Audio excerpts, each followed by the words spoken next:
Sports 1440. And the Oilers Nation YouTube channel. Svechnikov breaks in. What's the brakes on? Peters across. Fading one time over Shea. Svechnikov in front. One time. 5-1 Carolina.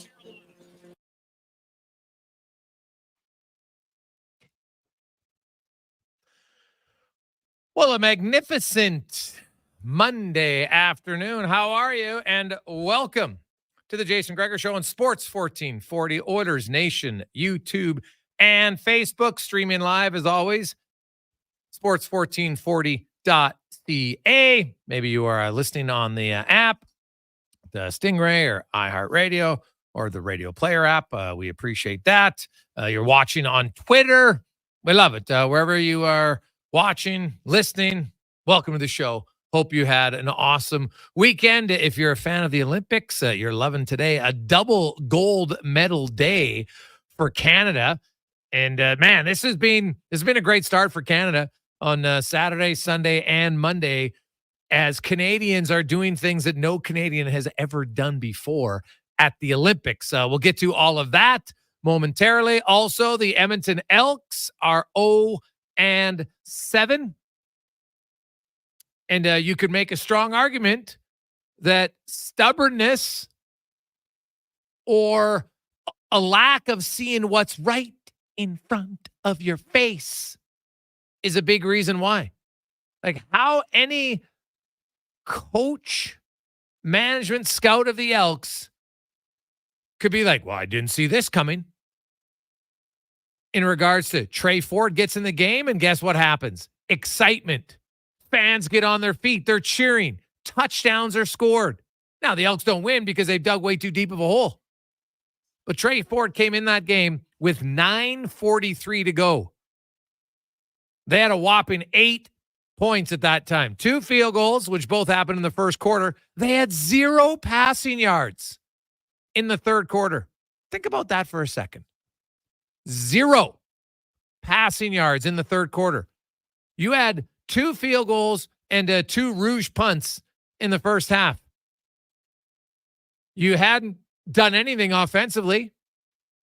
And you're like, you know what? We're going to stick with this. This 36-year-old McLeod Bethel Thompson, he's the future. He's the future for us. What is going on? My goodness. That was embarrassing to see how well Ford played and to think that he had been on the bench for other than, I think, 3 snaps the entire season. Like, grab a clue. I'm sorry. Like, there's no way to sugarcoat it. That is embarrassing. I'm not saying Trey Ford is the Messiah and he's the answer and he's going to solve all the woes of the Elks. Far from it. But I'll tell you what he is. He's entertaining. Fans were chanting for his name. I've been covering the Elks for a long time. I don't know if I've ever heard that before. You have fans telling you, they don't play Trey Ford, I'm not coming back. And why would you? They're losing and they're boring. At least lose when you're entertaining, you're trying to develop, and you can show your fan base that, hey, we think we got a future quarterback potentially. We'll find out. Let's give him some reps. And you can't throw him to the wolves because he's not Ricky Ray and comes in and is excellent right away. Ricky Ray, last I checked, Hall of Famer. Go look at Anthony Calvillo. He's a Hall of Famer too. He wasn't dynamite early on in his career. Takes time. It's a hard position. As Warren Moon said, there's lots of good quarterbacks. There's not enough people who want to develop them. So you had an opportunity in what's, let's be honest, the Elks weren't making the playoffs. At the start of the year, we said, heck, if they win 8 games, that would be a massive improvement. They're not winning 8 games. They're not going 8-3 down the stretch. I'll guarantee you that. Heck, if they could win 4 of the remaining, they go 4-7. You'd probably be like, okay. So that'd be 3 years in a row at 4-14 under teams where Chris Jones was the GM and the architect who brought in all the players. Yeah. And hey, good friend of the show, but Rod Peterson, we might have to get him on the show to make any sort of suggestion, oh, Chris Jones isn't the only problem. What? Come on, RP. Unless you're just doing it to get somebody to respond to you, that's a terrible take. I'm sorry, my man. I'm sorry. Who built the team? The GM. And then who was stubborn enough at end of season last year, you had a young quarterback who went 4-6, 12 touchdowns, 6 interceptions. Your team had, just between your running back and your main quarterback, over 1,400 in rushing yards in 10 games. No. We're going to bring back a guy who wasn't even in the league last year because he's a veteran. How'd that work out? Oh, that's right. 0-7 in his starts. What was Taylor Cornelius? 0-8. Like, it's brutal. It's absolutely brutal. So we'll touch on that. We'll touch on the Olympics. We got some hockey contract signings to get to. Baseball trades galore, as a Major League Baseball trade deadline is tomorrow. And maybe the biggest news in the show, Connor Halley is back after a 2-week vacation. Conman, how you doing? Doing good, Gregor. Yeah, missed a whole lot in the city, it seemed. GM hiring, some movement at the quarterback position, but it was a very good 2 weeks off. Happy to be back. Well, we'll see if there's move. Well, There has to be. Could you imagine if they trotted out McLeod Bethel? Like, you would lose your whole dressing room, right? Action, speed. You got to get noticed. The whole part of a player's job, hey, get noticed, play so well the coach can't take you out. And I'm telling you, for as long as McLeod, because people I think seem to be caught up. Well, McLeod Bethel Thompson had one good game against Ottawa. Great, I don't care. Look at his last 4 starts. 3 of them were junk. He's a 36-year-old veteran. I'm sorry. He's not the answer. He's not. And if you don't think Trey Ford's the answer, okay. Well, then go out and sign Nathan Rourke, back the truck up to whatever he wants and get him in. But again, I guess he's a Canadian quarterback. And for whatever reason, this organization, we have a young, exciting quarterback, but he's Canadian. Like, honestly, what other reason could they give? Well, he's not graded his second and third progression. Oh, yeah? Tell me how many young quarterbacks are. Go and look at Zach Collaros' first few years till he became a 2-time MVP. Like, Ricky Ray is the outlier. Okay, he's way over here on the outlier stretch. Everybody else needs some time to figure it out. So, and hey, Trey Ford might have games where he figures it out, then he might have a tough game. It happens all the time. But put him in the damn game. Keep him in the game. He's exciting. He's entertaining. He's athletic. He's got 3 touchdown passes. No interceptions. If Smith could catch the ball, he would have had even more passing yards. I was right in his hands, by the way.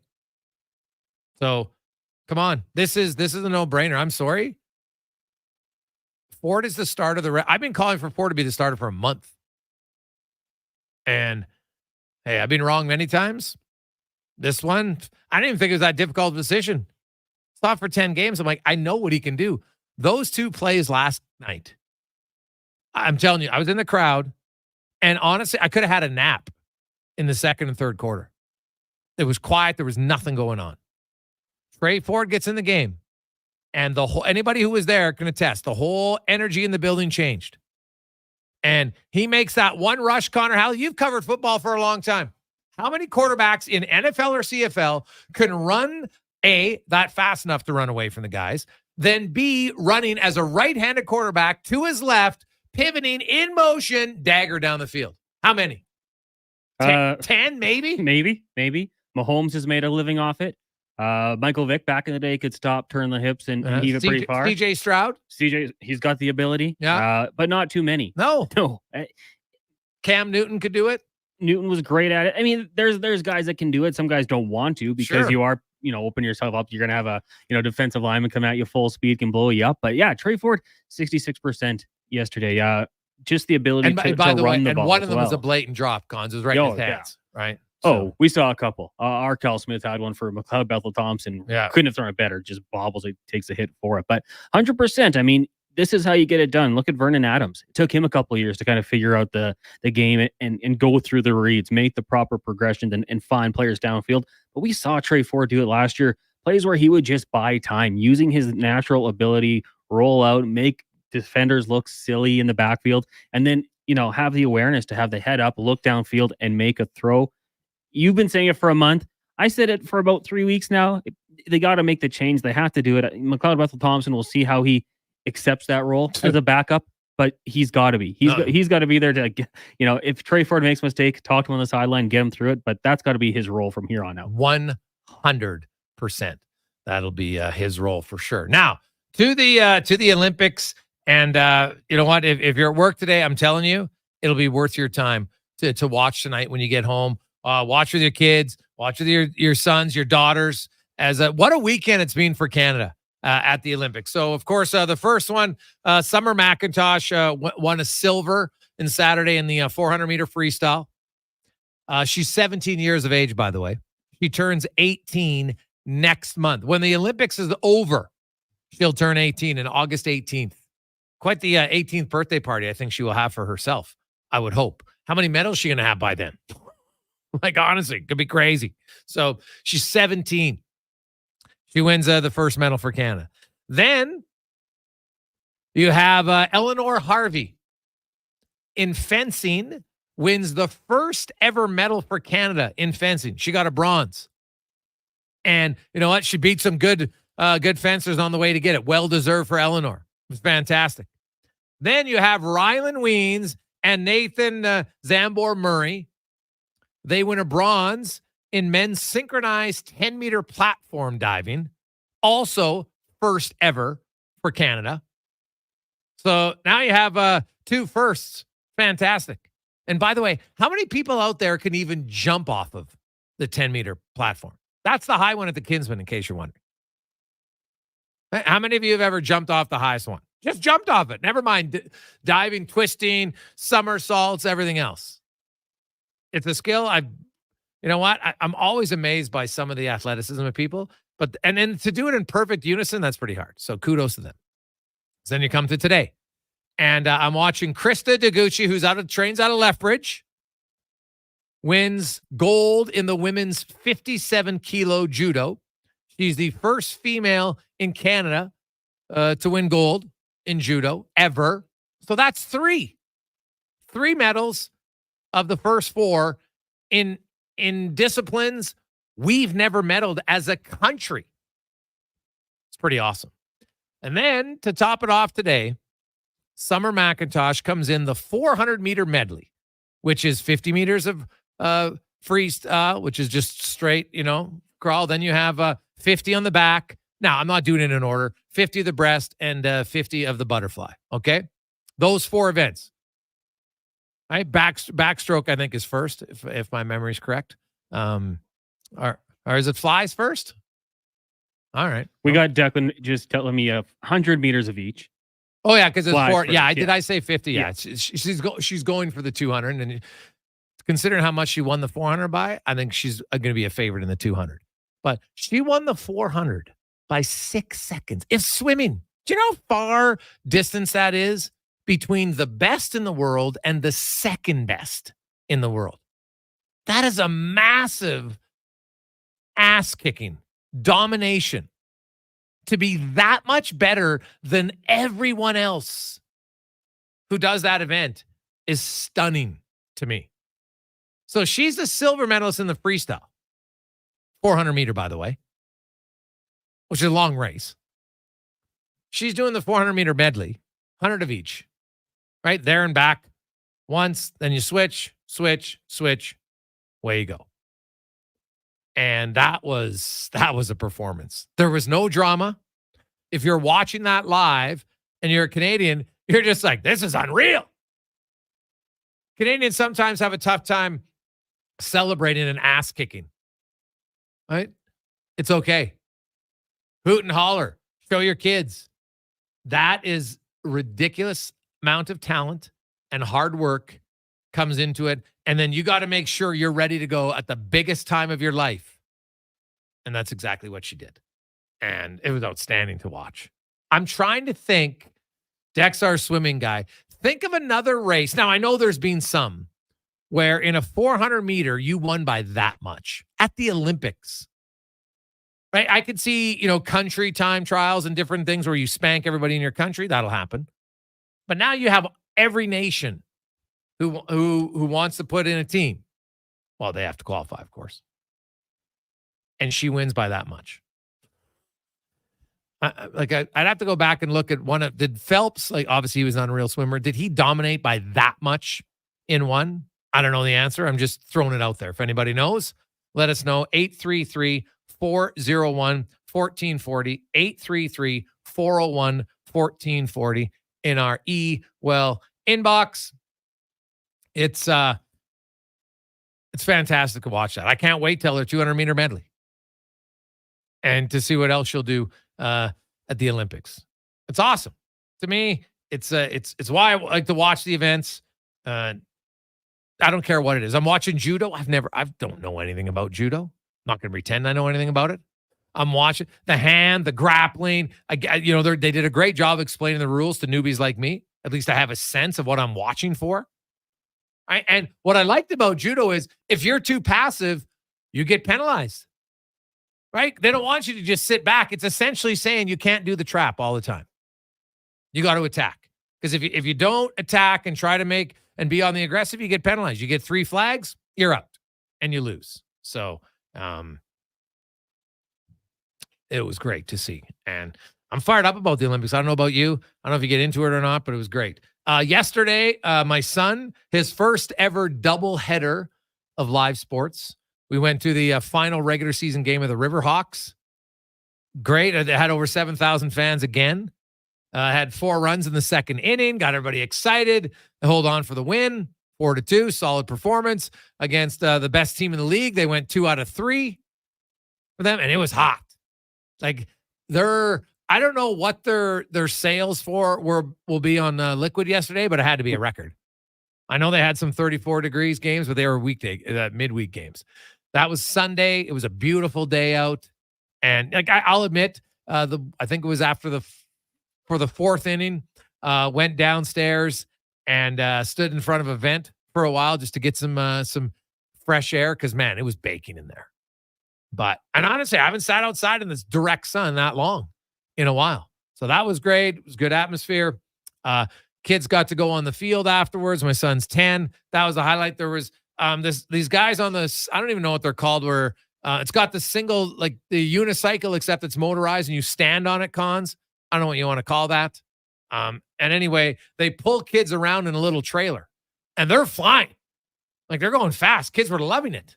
So, what they do with the kids after the games of the Riverhawks is fantastic. And I could tell, we're hot. My son's like, it's okay. He's in there, he's sweating. The crowd want to go on the field. So, and then you know what? That's how you get kids to come. They get invested. You know what? We went on the mound. He stood on the mound just to see how far it was on the mound to throw. And then after the Elks game, because trust me, he was like, didn't want to leave there either, which is a good keeps kids right to the end of the game. He saw Trey Ford. He's pretty fired up about that. We ran into Ed Hervey, and I was telling him because we're watching track and field. My son's now into doing track and field at school, right? The 100-meter. And I was explaining to him how Ed ran a 40-yarder in 4.1 seconds. And so we get on the field, and my son, the first thing he does is run to the 40-yard line and then sees at the end zone. He's like, he ran from here to there in 4 seconds, right? So, he's at the age now you can figure out stuff. And when you put it into context, he's just like, are you kidding me? I said, yeah, let's time you. Like, well, Dad, I don't have proper shoes because he had Crocs on. I'm like, well, go in bare feet. And, so he's wheeling down there. And I don't know. I think he ran it in, I think it was like 6'8".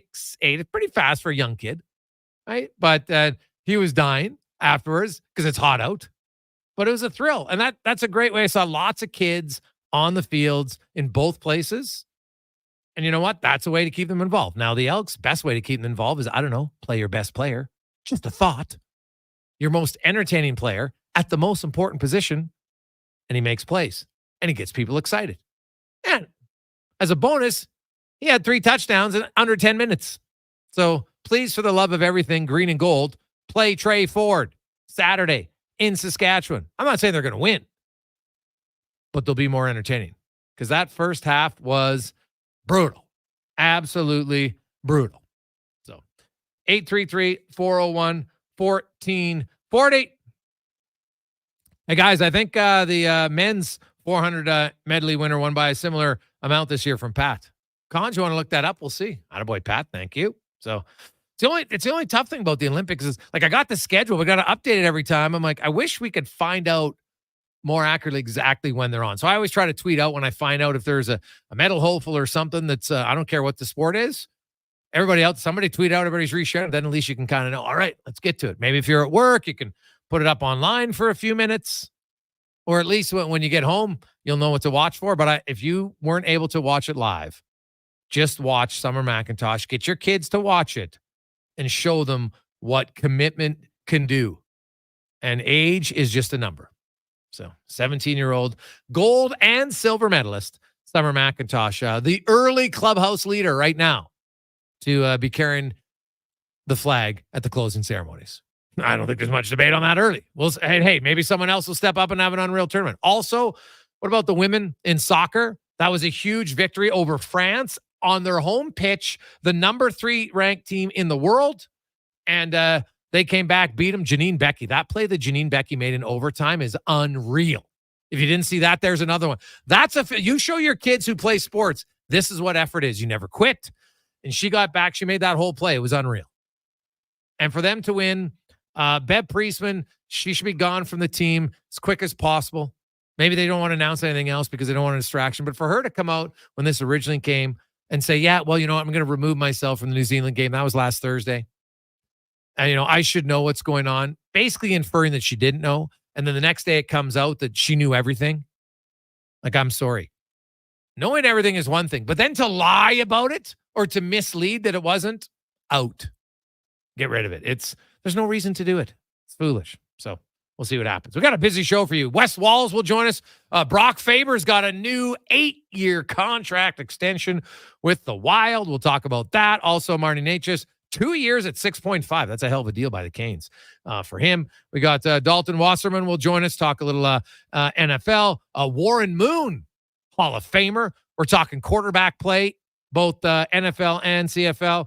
Ben Steiner will talk some Olympics, Spec, and Woodley. Man, we got a loaded show here. It's the Monday edition of the Gregor Show presented by PlayAlberta.ca. We all feel pain and compassion for everyone impacted by the devastating forest fires in Jasper. Don't keep your feelings bottled up. This Wednesday, join every radio station across the province for the Alberta Day of Caring for Jasper. Bring your empties to any bottle depot in Alberta and donate them to the Red Cross's efforts to support those affected by the Jasper wildfire. Bring your bottles to the depot this Wednesday to join the Alberta Day of Caring for Jasper, or make a cash donation online at albertadayofcaring.com.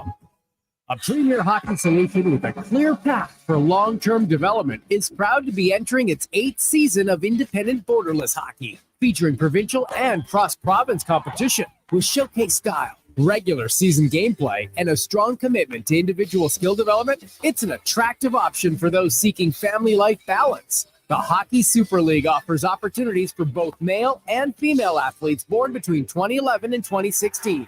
Visit hockeysuperleague.com for more information. The summer road lays ahead. Your potential destinations are endless. Volvo Cars Edmonton gives you choice to match. Right now, lease a 2024 Volvo XC90 from 0% for qualifying loyal customers, or save $7,000 on all new 2024 XC60 recharge plug-in hybrid models. All demo vehicles come with a free 10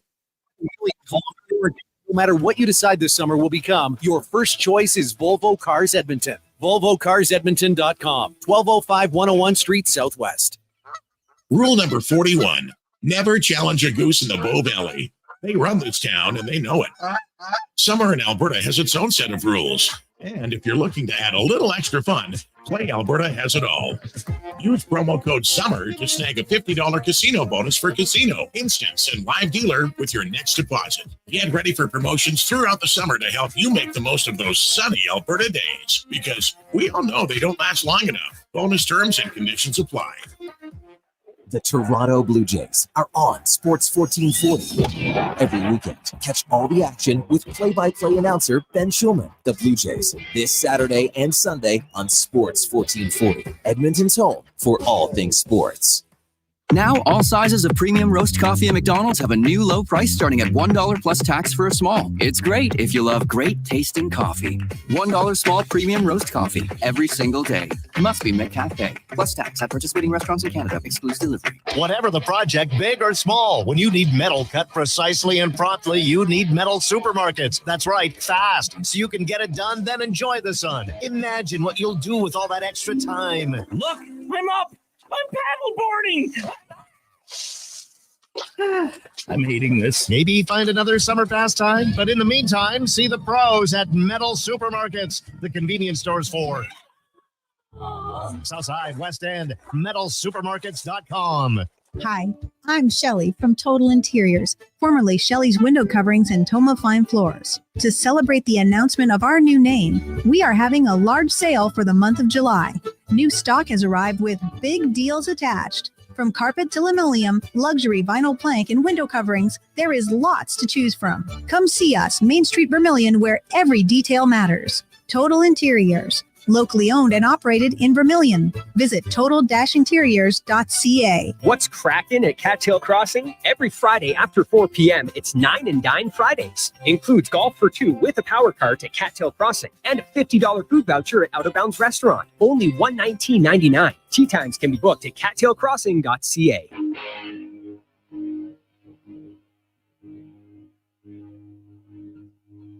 Kick it!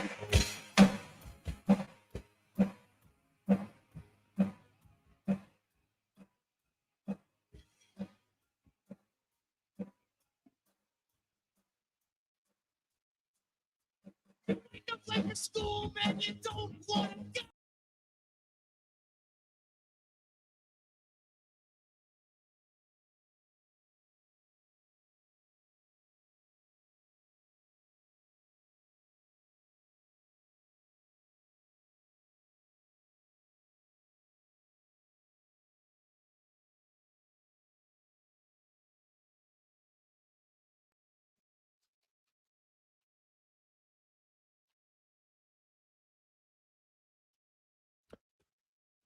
Rolling through Monday afternoon, a double gold medal day for Canada at the Olympics in women's 57 kilo judo, which is first time ever a Canadian woman has won there, which is fantastic. Also, Summer McIntosh wins in convincing fashion in the 400 meter medley. She won by over 6 seconds, which in swimming it's like a lifetime. Oh my goodness. That was a dominant performance from her. Now, let's talk a little hockey because, hey, hockey never slows down in the summer. And for the National Hockey League, as we go around the NHL, brought to you by McDonald's. And you can stop in now, man. It is hot. Well, there's nothing better than a $1 cone. Or, hey, how about a thick, creamy milkshake for only $2 all summer long, only at local participating McDonald's. Former NHLer and ace analyst for the Minnesota Wild, Wes Walls, joins us as their young defenseman, Brock Faber, who really kind of took the NHL by storm. I think last season, not many people expected him, I think, to be as good as he was. Maybe the Wild, but even the Wild, you're probably thinking, hey, we hope this guy's going to be this good. But Brock Faber turned out to be really, really good for the Minnesota Wild, and they didn't hesitate. They lock him up with an $8.5 million AAV for the next 8 years. It doesn't begin until next season, so he has one more year left on his entry-level deal. And Wes, I'm guessing people in Minnesota are quite thrilled about this, considering they've been paying guys $7 million not to play for them to have Brock Faber play 25 minutes a night. For just $1 million more. That's a pretty good deal. Yeah, it's going to be nice paying someone $7-8 million and actually see them in a Wild jersey. That's going to be nice. But if any Wild fan ever tells you that they saw this coming with Brock Faber, just walk away, because they'll tell. I would tell you that they'd be lying to you. I mean, we knew when we traded for him in that Fiala deal with the Los Angeles Kings that we were getting a really, really good defenseman. And, we watched him play at the University of Minnesota. He's a Minnesota boy. And he jumped in and played for the Minnesota Wild a couple of years ago in the playoffs. That's when he played his first game. And to be perfectly honest with you, he was probably, in those 6 games that we lost 4-2 to Dallas, he was probably the Wild's best defenseman. Yeah. And then for him to parlay that into a season like he had last year, his rookie season, is really remarkable for folks in Edmonton that don't know where Brock came from. I mean, he's a Minnesota boy. He grew up here.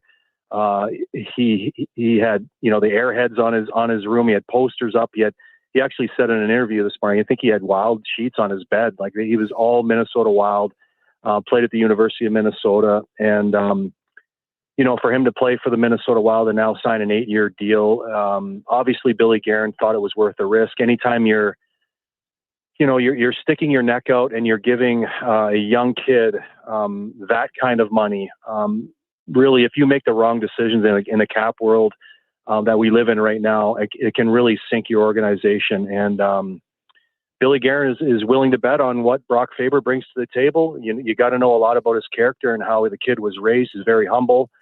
For him to be able to do what he did in this market, having everybody walk around the state of Minnesota and basically tell him how great he is 20 games into his career, and for him to continue to get better as the season went on, I think tells you all you need to know about the kid. And I think it's a pretty solid bet by Billy Guerin. Yeah, that's going to be the one question mark, right? He's a young guy. He's played less than 80 games.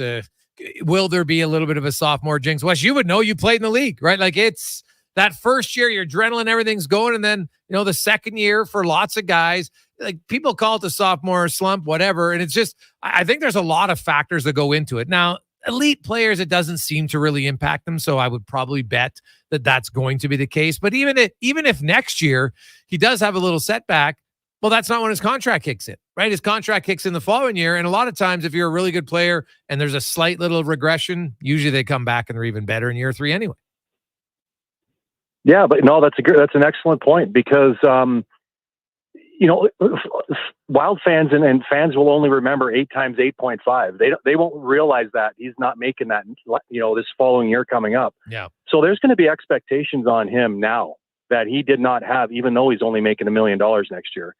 And he'll put those expectations on himself. So because the expectations are there now for him to be an $8 million player, even though it doesn't kick in for a year, I agree with you 100%.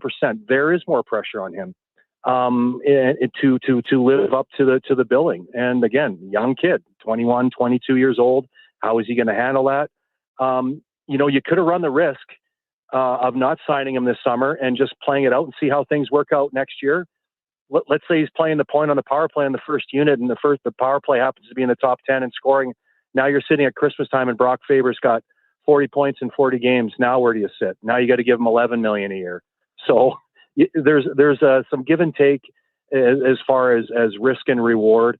The other thing that I love about Brock's game is last year he played 82 games, and there was no question he was going to play every game. He's got kind of that type of build. He's only like 6'1", 6'2", but he's 210. He's got a build like Drew Doughty a little bit. Doesn't have the offensive upside, I don't think, right now that Drew has, but defensively skates just as well as Drew Doughty when he was on top of his game, moves the puck. I see a lot of similarities between those two type of players. Maybe it's because they're right-handed and they're both the same size and they both play with a lot of grit. But the fact that he was able to play all 82 games, and I think he's going to be a very versatile, very a player that you can rely on to play every game. I think he's going to have himself one heck of a career.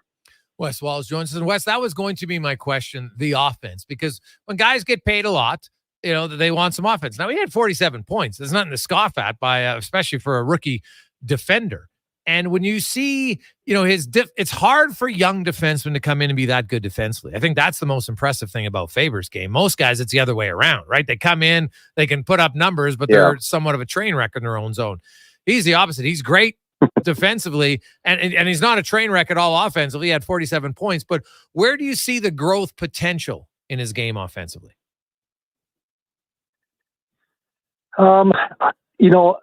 He didn't play the point on the power play the first half of the year, and then all of a sudden he got kind of thrown into the fire. I can't remember, maybe Jared. Yeah, had some injuries, and he got a chance to play a little bit more.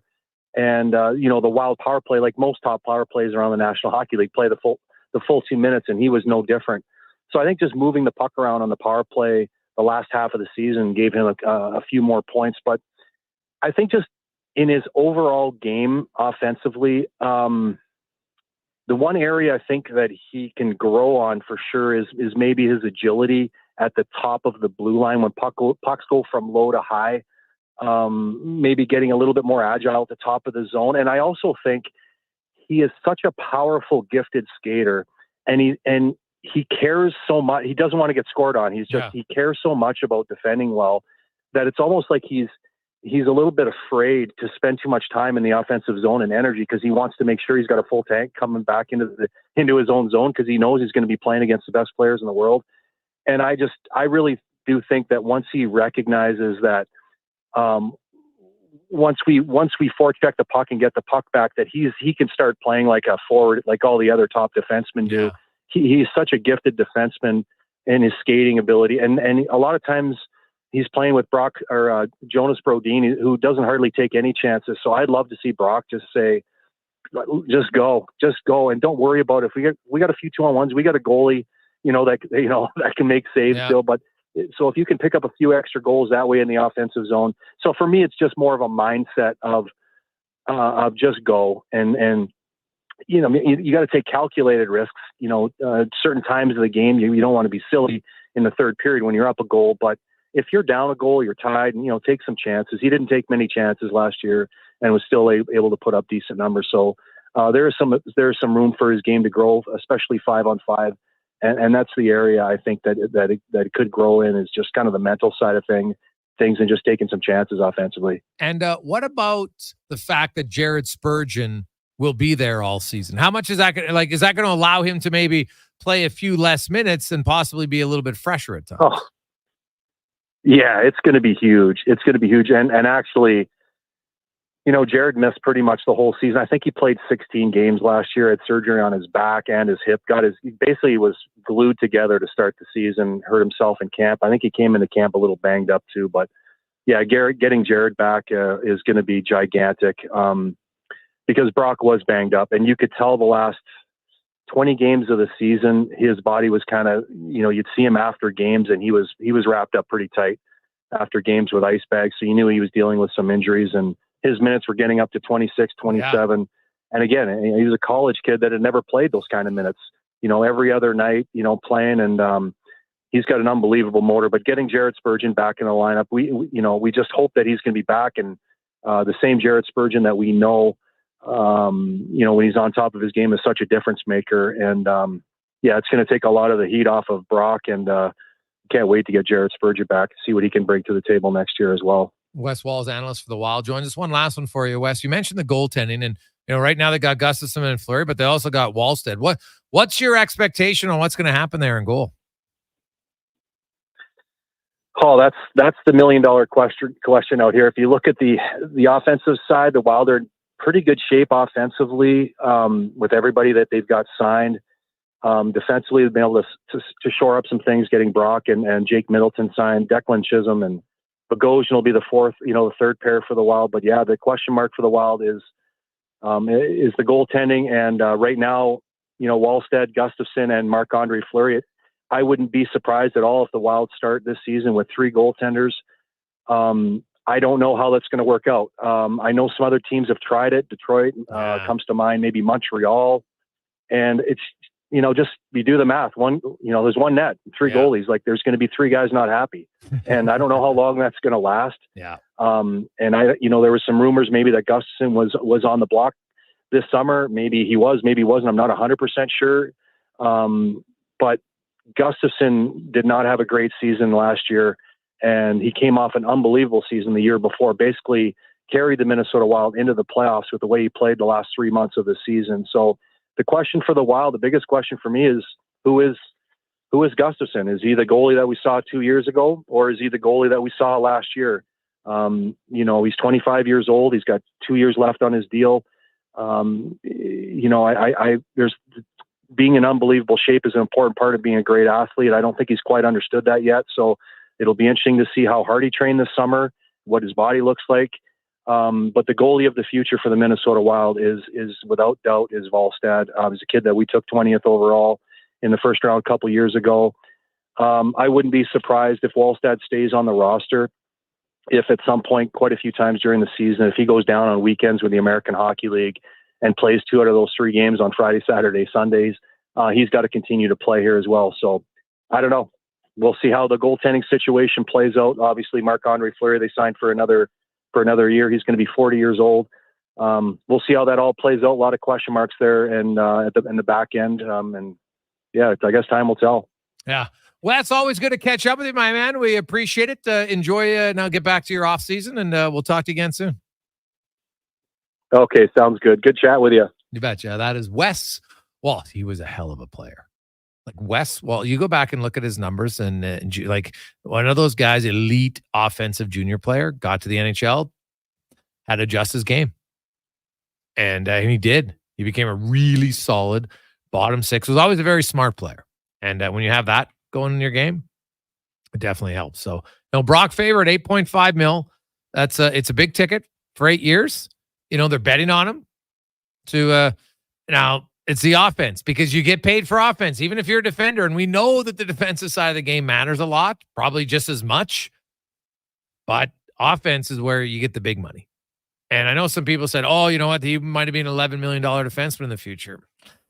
Maybe, but he'd have to put up a lot more numbers. And I think it's important to remember that he played so much last season because of the injury to Jared Spurgeon. Right, Spurgeon was gone. They didn't have a lot of depth. They got 15 mil, basically like 14 mil in dead cap space.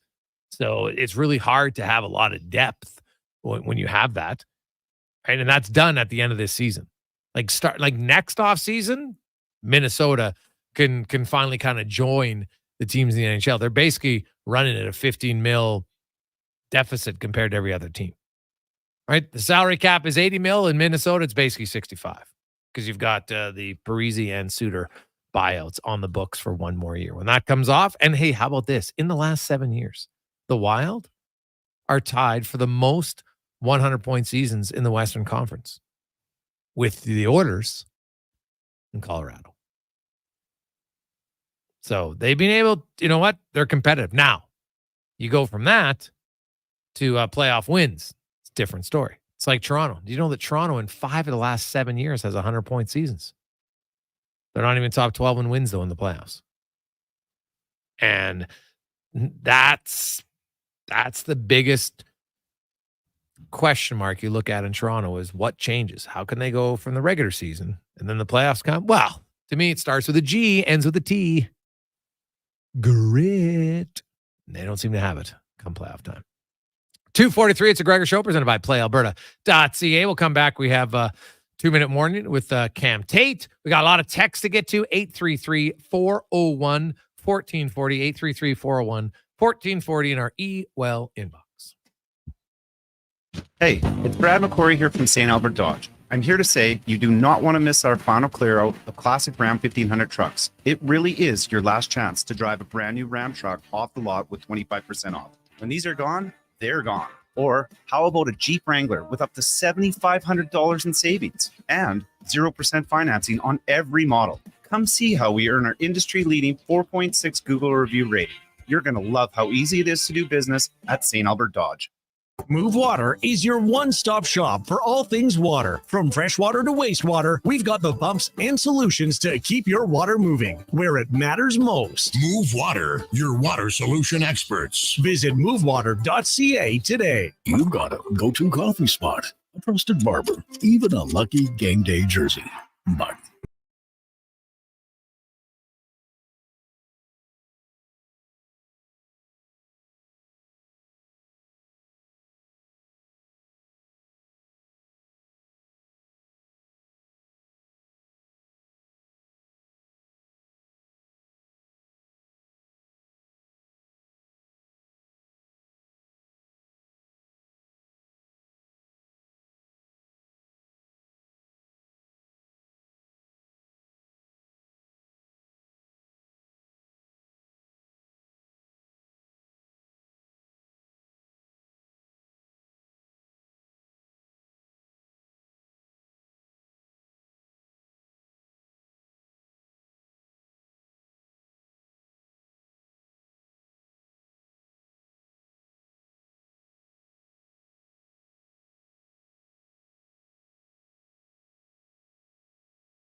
Friday, Sports 14.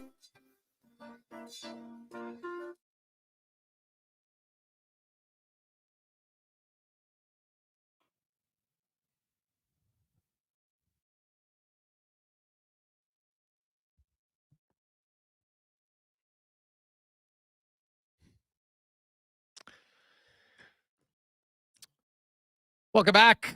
Jason Gregor Show on Sports 1440, Oilers Nation, YouTube, and Facebook. One note from EPS for any of you out there. We should mention this. They've launched a fraud investigation surrounding hot tub repair business. So if you're somebody who's looking up for hot tub repair, you and maybe you've been a victim of somebody taking your hot tub, telling you what the parts are going to be, and then charging, and then they're taking a deposit but not even bringing it back. Gentleman by the name of Kenneth Nichols, 2 L's, 2 N's in Kenneth.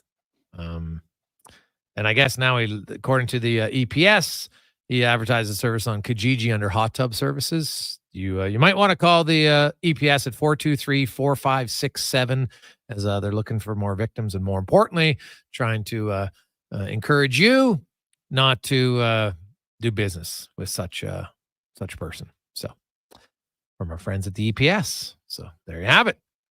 Hey, we're always looking out for each other. No one wants to get fraud. That's brutal. Right? It's the worst. You pay for something, you don't get it. Come on. Not fun for anybody. Not good at all. Now, by the way, another big victory for Canada. The women in sevens rugby upset the host nation, France, and now they are on to the semifinals. They won 19-15, big comeback victory. So, been a good day for Canada, the Olympics. I love it. Love it. Some real gutsy, gritty performances across the board in sports.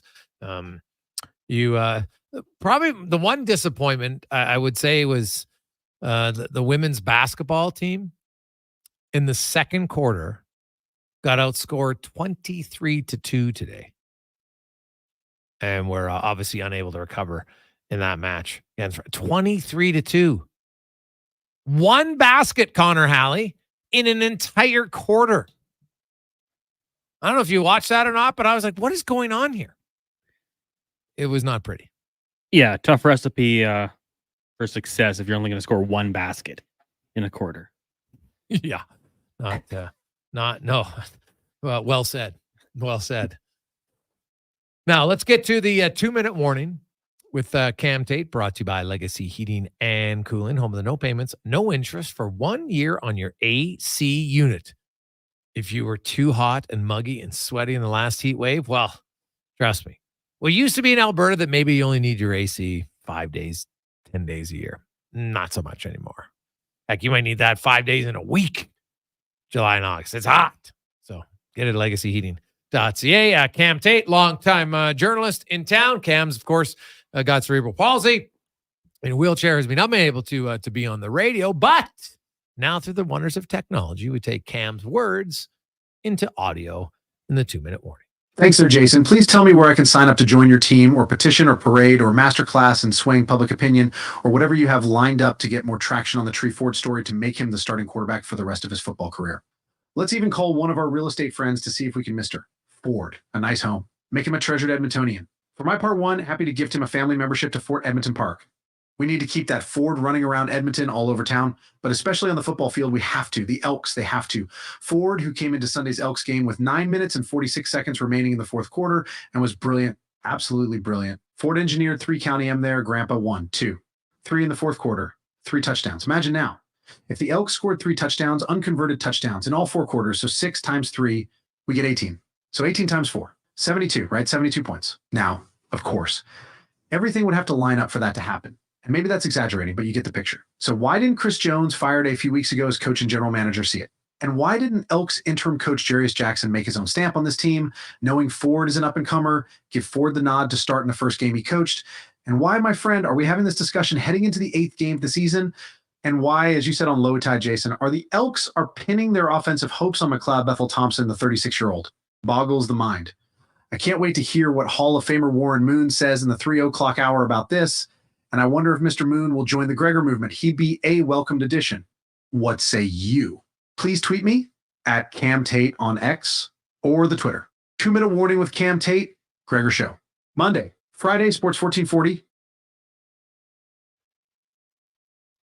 There's lots of room on the Trey Ford bus.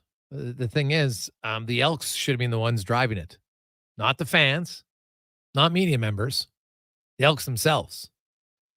So they obviously, I don't know if what they were looking at. Maybe we're looking at a different road down the future as to what Trey Ford's weaknesses were. But I think they focused too much on what Trey Ford wasn't great at rather than the things he's great at. And to me, that's one of the cardinal sins in talent evaluation. When you get too caught up telling yourself what they don't do, you miss all the things they do well. And Trey Ford, yeah, he might not be the best at getting second, third, fourth read at times. Sure. Needs more time in the pocket. Fine. He can work on that. You know how he works on it? By getting more reps. You know how he doesn't work on it? Standing on the sidelines, holding a clipboard while the team continues to lose games and you do nothing to put him in the game. I don't understand it. And thankfully, or hopefully, it shouldn't be an issue the rest of the this season. This Trey Ford had 9 minutes for an opportunity, and he made the most of his 9 minutes. He put a spotlight and forced the coaching staff to have to play him. Because, honestly, I think there would be enough fans if Trey Ford didn't start next Saturday in Saskatchewan, or this coming Saturday, that they would say, you know what, I'll go to my tailgate, but I'm not going in the building. Because why should I care about your team when you don't care enough to make the right decision? Trey Ford is the starter, should be the starter. This is not even a question in my mind. So we will talk to Warren Moon about that. We're also going to talk to him about CJ Stroud and some other young quarterbacks and what he's seen in their development here, and what he's seen from him, and then what he doesn't see from others. And, like CJ Stroud, hey, had some good receivers. He had a decent offensive line, right? Things got to align. There's a lot of different reasons sometimes, but we'll get Warren's thoughts on a whole bunch of things coming up in the 3:00 hour. We'll also, we're going to talk. Hey, I know many of you, it's July 29th. Some of you have probably been spending hours already, but we'll talk a little fantasy football, baby, because it's right around the corner. And as a reigning champion myself, I can tell you it's been a fun off season. Relaxing, trying to plan out what the strategy is. I didn't have to sell the farm to win, so I still have my first and my second round pick. I don't have my third. That's it. That's fine. I traded for Mike Evans for a fourth. That would have been a third if it got to the final, which I did, and then I won. So took a long time to win, though. I'm not going to lie. A few tough losses over the years, but now you win, and all of a sudden you're more relaxed, just like in real sports. Because fantasy is as close as we'll get to real sports in the professional level. So why not enjoy it? So we will we'll talk about that. There's been a lot of guys changing teams. And what does the history of fantasy tell you about older running backs who change teams? Should you be leery of them? We'll get to all of that and more. We got Spec and Woodley talking some goaltending. Ben Steiner, we'll talk Olympics. If you missed it, it was a golden day for Canada. We do have lots of texts to get to, 833-401-1448. Hey, guys, what's the odds that the board is directing what's happening with the team and maybe they should step out from Can Crush? 0. Absolutely. The board has 0% input on who is starting on the field. 0. If actually whatever, they're minus for sure. Yeah, no problem. So, hey, Gregor, I'm glad you've been pushing the Trey train for a long. Keep it up. Maybe the stubborn heads might listen from Jurassic Bark. Well, I've always said, you know what? I don't expect them to listen to my opinion, but I found it fascinating how many people were trying to convince themselves why they didn't need to start Trey Ford. But Bethel Thompson's passing yards are better. Completely forgetting that they could not run the ball when Bethel Thompson was a quarterback. So they basically just threw the ball 38 times a game. Trey Ford last year threw the ball 22 times a game. And oh, by the way, between him and Brown, they averaged 140 rushing yards per game. You know what the Elks are averaging in rushing yards prior to last game? How about 40 per game? So, yeah, Bethel Thompson has more passing yards. He also has more interceptions. And most importantly, way fewer wins. Like, there was no reason. It was a great example of how, rather than just saying, hey, wait a sec, maybe we should try Ford. It's like, no, I got to tell you why he isn't the answer.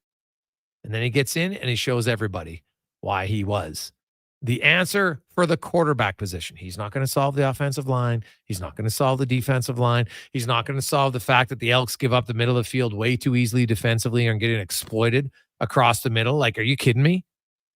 They're getting murdered on big plays, especially yak yards across the middle of the field. Figure it out. It's not working.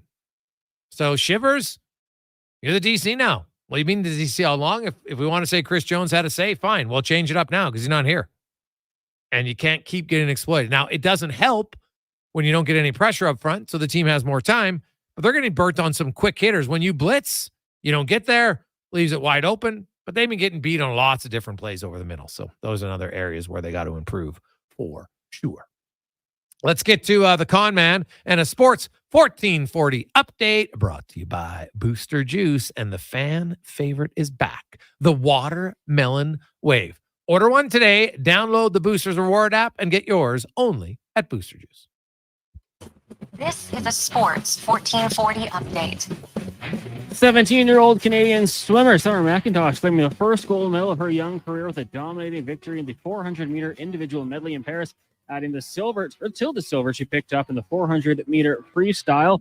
She's got a grueling schedule in Paris, including 2 more individual races, the 200-meter butterfly and the 200 individual medley. Earlier today, 28-year-old Krista Degucci won Canada's first Olympic gold medal in women's 75-kilo judo. Nathan Zombard-Murray and Rylan Wines won the bronze medal in the synchronized 10-meter platform. Women's basketball, France beating up on the Canadians 75-54. Next up, Canada will take on Australia on Thursday. Rugby sevens, the Canadian women fought back to defeat France 19-14 en route to the semi-final. Canadian boxer Wyatt Sanford made his Olympic debut with a dominant win over Bulgaria's Radoslav Rozanov in the men's 63.5 kg round of 16. All 5 judges awarded the victory to Sanford, who was the unanimous winner of rounds 1 and 2. In the NHL, Carolina Hurricanes agreed on a 2-year, $13 million deal with forward Martin Necas, keeping him with the team through 2025 and 2026. 25-year-old had 24 goals and 29 helpers in 77 games last season. And the Minnesota Wild signing second-year defenseman Brock Faber to an 8-year contract extension with an AAV of $8.5 million. That kicks in during the 2025 season. He was selected in the second round of the 2020 draft by the Kings, who traded him to Minnesota in June of 2022. The deal sending Kevin Fiala to Los Angeles. Major League Baseball, the Jays right now trail the Orioles 7-3. That's in the bottom of the 5th, game 1 of their doubleheader. Game 2 gets going in about an hour and 35 minutes. Later today, Guardians take on the Tigers. Phillies up against the Yankees. The Cubs in Cincinnati. Mets host the Twins. Mariners battle the Red Sox. Brewers host the Braves. Pirates in Houston, and the Nationals taking on the Diamondbacks. And we've got Stingers basketball. It's fan appreciation night tonight down at the Expo Center as the Stingers hosting the Winnipeg Sea Bears. Tip-off at 7. Coming up in hour 2 of the Jason Gregor Show, we'll be joined by Dalton Wasserman of Pro Football Focus and Hall of Fame quarterback Warren Moon. I'm Connor Halley. This has been a Sports 1440 update. This is Sports 1440, a Stingray radio station broadcasting on Treaty 6 territory. Download the free iHeartRadio app and listen to CKJR wherever you go. This Wednesday is the Alberta Day of Caring for Jasper. Bring your bottles to any bottle depot to donate to the Red Cross for Jasper. Find more at albertadayofcaring.com. The cheesy burger pizza is back at Papa John's. See what happens when you ask for it? Boom! Finally, it's on the menu again for a limited time. Get all the items in the Cheesy Burger Trio or choose between the large Cheesy Burger Pizza for $18.99, Cheesy Burger Papadilla for $9.99, and Bacon Cheesy Burger Papa Bites for $8.99. All made with sizzling beef, dilly pickles, ooey gooey cheese, and burger sauce. That's right, burger sauce. Get it before it's gone. Better ingredients, better pizza. Better get you some Cheesy Burger Pizza at Papa John's. Legacy Heating and Cooling is your supplier of maximum comfort, bringing you the cool AC you need. You just have to call Legacy. Call Legacy for comfort at night when the hot air suffocates you. Call Legacy. Call Legacy for comfort in your wallet with no payments or interest for 1 year. Call Legacy.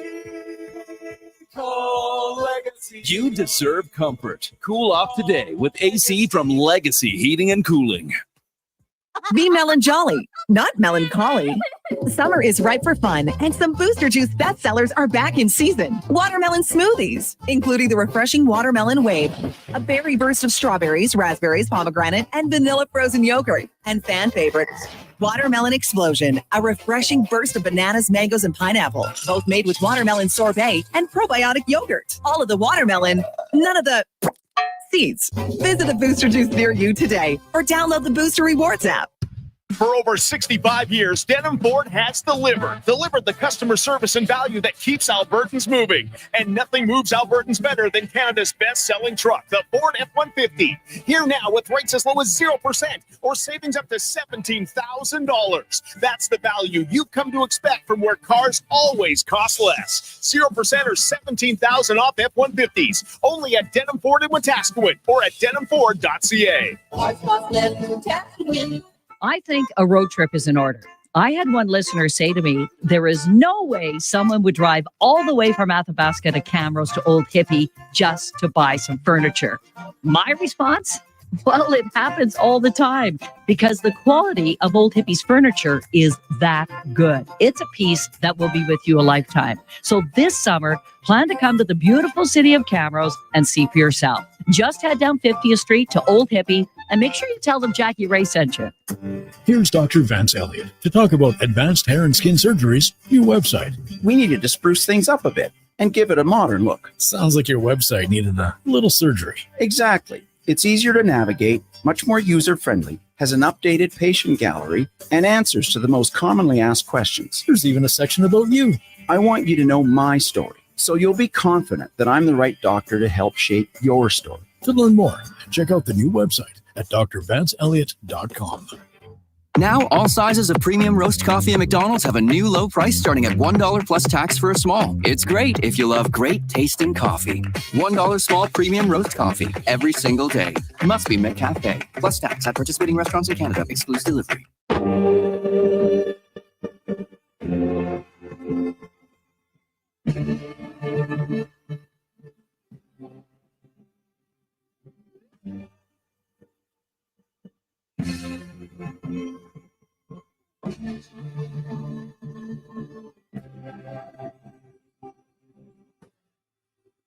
In the white room with black curtains, hear the sing.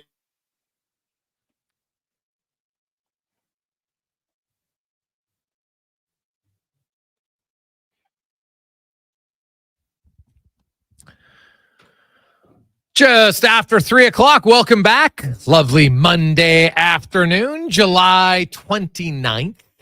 Hopefully, all of you Leos out there had a good birthday run this month. Enjoy it.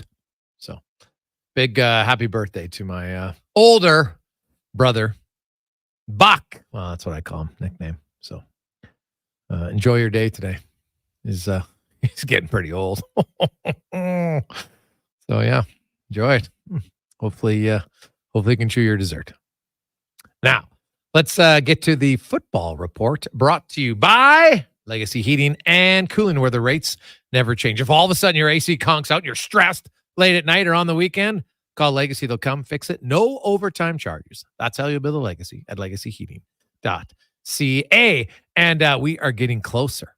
August, for many people, August is draft month for fantasy football. Maybe some of you wait till the first week of September, a little bit closer to the season. Either way, you got about 5 weeks to really start to dig in if you want to win. And got a guy who, hey, that's what he does 24/7, 365 days a year from Pro Football Focus, talking a little fantasy. Dalton Wasserman joins us. Dalton, how you doing? Pretty good. How you doing yourself, Jason? Hey, I'm great, man. Like fantasy and football, it's very closely intertwined. Obviously, guys who do well in the real games usually do decently well in the fantasy games. But when you look at changes, veteran running backs are always an intriguing one to me. Right, guys, and I'm thinking Mixon this season, that when they move franchises, like, do they ever really have the same success as they had in their first stop, or is it just age catches up and some people get excited because they're going to a new team, but rarely does it lead to much more success?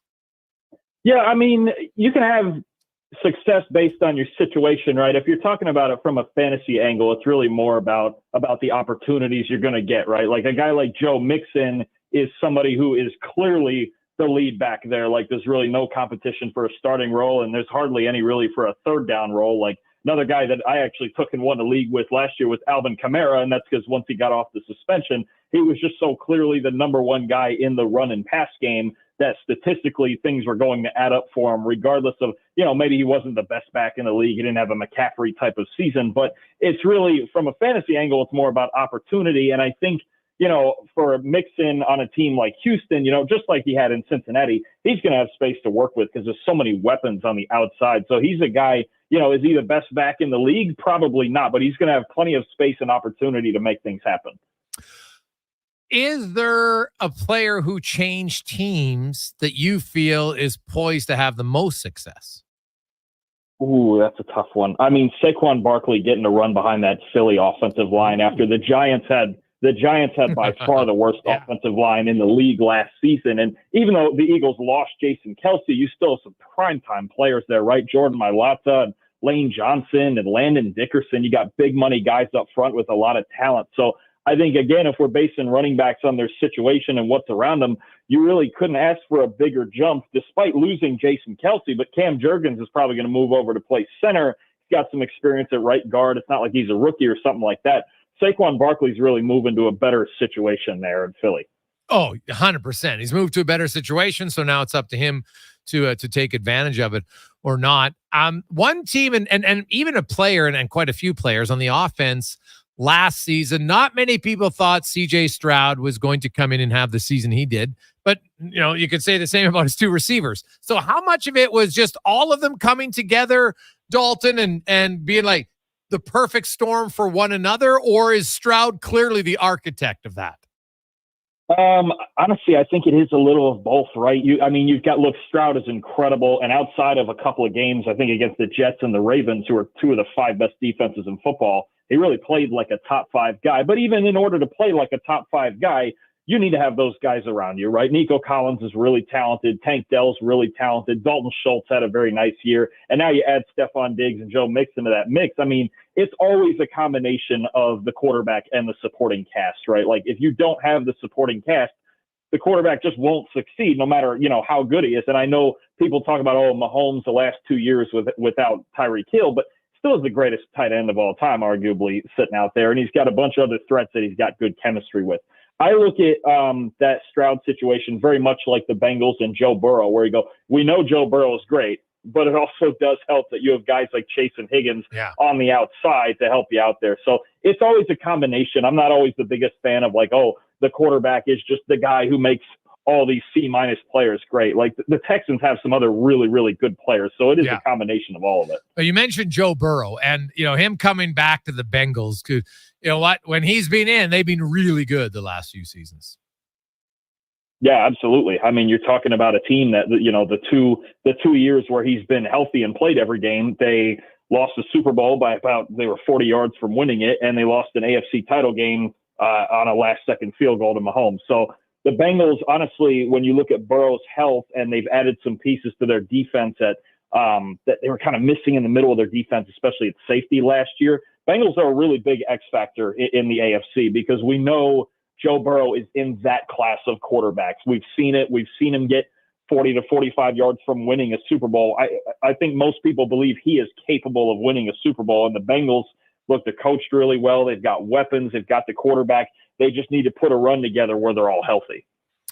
So you look at some, what about, you mentioned him briefly there, Stephon Diggs. How much of a loss is that going to be for Josh Allen and the Bills in your eyes?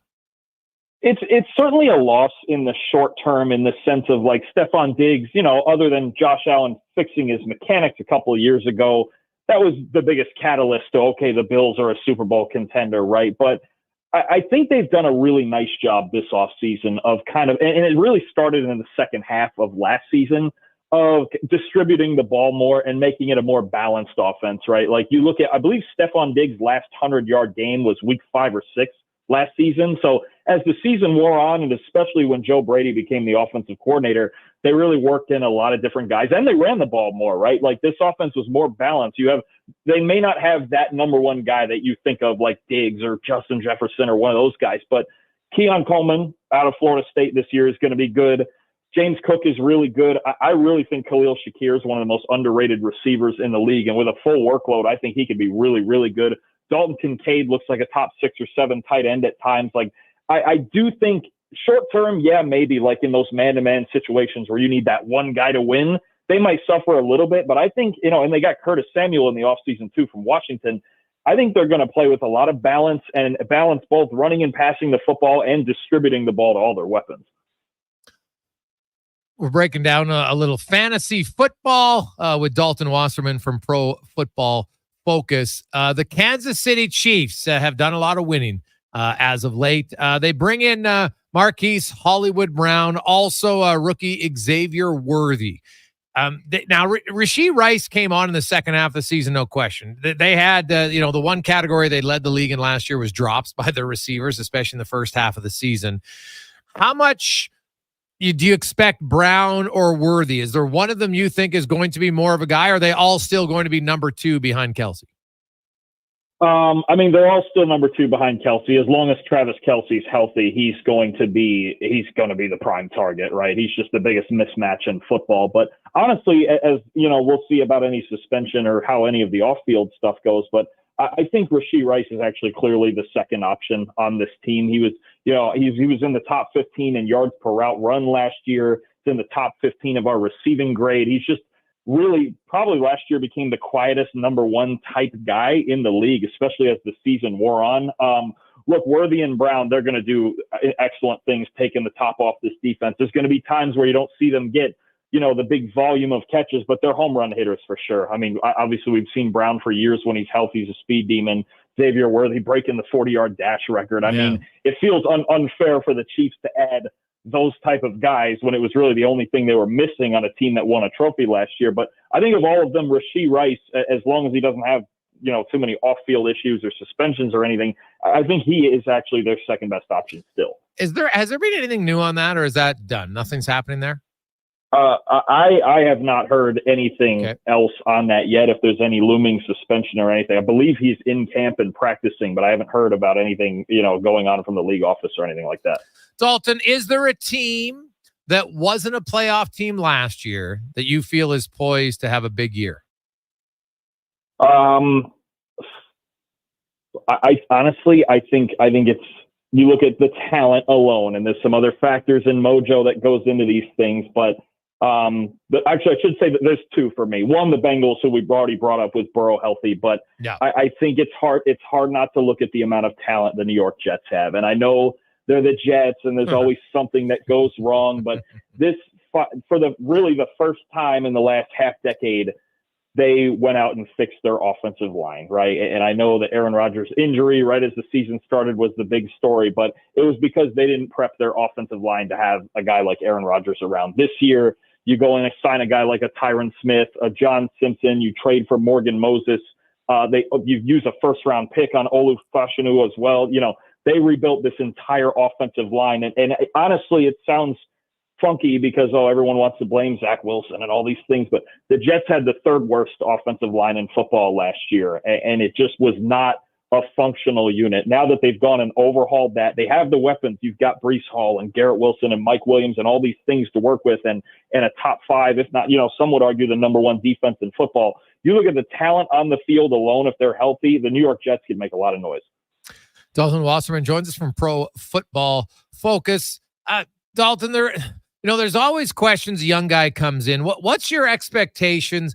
And would the Bears be better in not rushing Williams at QB? What do you think happens there? What should happen?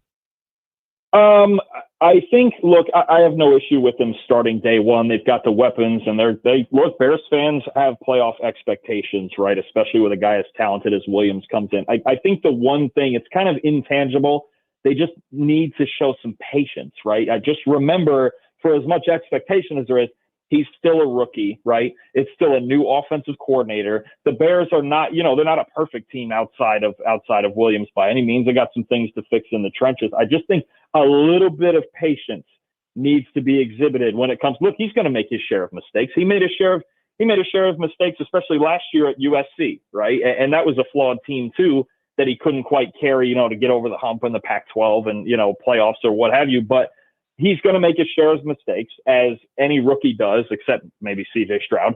And if he does play as well as Stroud, then all bets are off. But I think that's also the outlier, right? We haven't seen a ton of rookies play like that. So I do think it's right to start him right away. Go in, get him the reps, let his talent play. But it's still gonna take time, no matter how talented he is, for him to get onto that Pro Bowl, All-Pro level. Dalton, as always, man, we appreciate your time. Jets fans are texting already, excited about your prediction. So we'll see if it comes. Oh, yeah. Yeah, I appreciate it big time, Jason. Hey, take it easy on those Leos, too. I'm one of them. I got mine coming in a couple weeks. Oh, there you go. Enjoy it. Hopefully you can chew your dessert. Appreciate you, Jason. Awesome. Thanks, man. That's Dalton Wasserman joining us from Pro Football Focus. You getting excited about another NFL season? And of course, if you play fantasy football, it's great. So it just adds to it. I respect those who play in multiple leagues. I can't do it. It feels then almost like too much of a full-time gig. So I guess if you're like Dalton, you get paid to write on it, then that's awesome. But guys and gals who are in multiple leagues, like, whew, it's a big commitment. Big commitment. I was in a few leagues for a bit, but now I'm just in one. Our league's fairly serious, so it's lots of chirping. And but guys take it serious, which is fantastic. And we've adjusted some rules over the years. I think that makes it very fun to play. I don't like standard scoring at all. I like PPR league way better. So that's just for me. I prefer it better. So have you guys set an over under for Karius? Oh gosh, for wins this year? That is honestly, that's a mark that might never be broken. Did he get a nickname out of that or anything? Well, let's just say it's in the works. So it'll be there will be somehow, some way that will be now in our league we have the winner, we have a winner's trophy, but we also have the loser bowl trophy. And how we lose, it's not the person, because now obviously the 8 teams make the playoffs, the 4 who don't, we're in a 12-team league, the other 4 who don't, then you have to play your way to get the first pick. You have to win your way to get the first pick. If you lose both your playoff games, then you're picking 4th rather than 1st. Right now, we've debated over, can you have the choice? I've always said, hey, maybe you don't want the number 1 overall pick. Maybe you want 2, 3, or 4. You should be able to choose and just go from there. And that's something I would put in. I'd have no problem with that.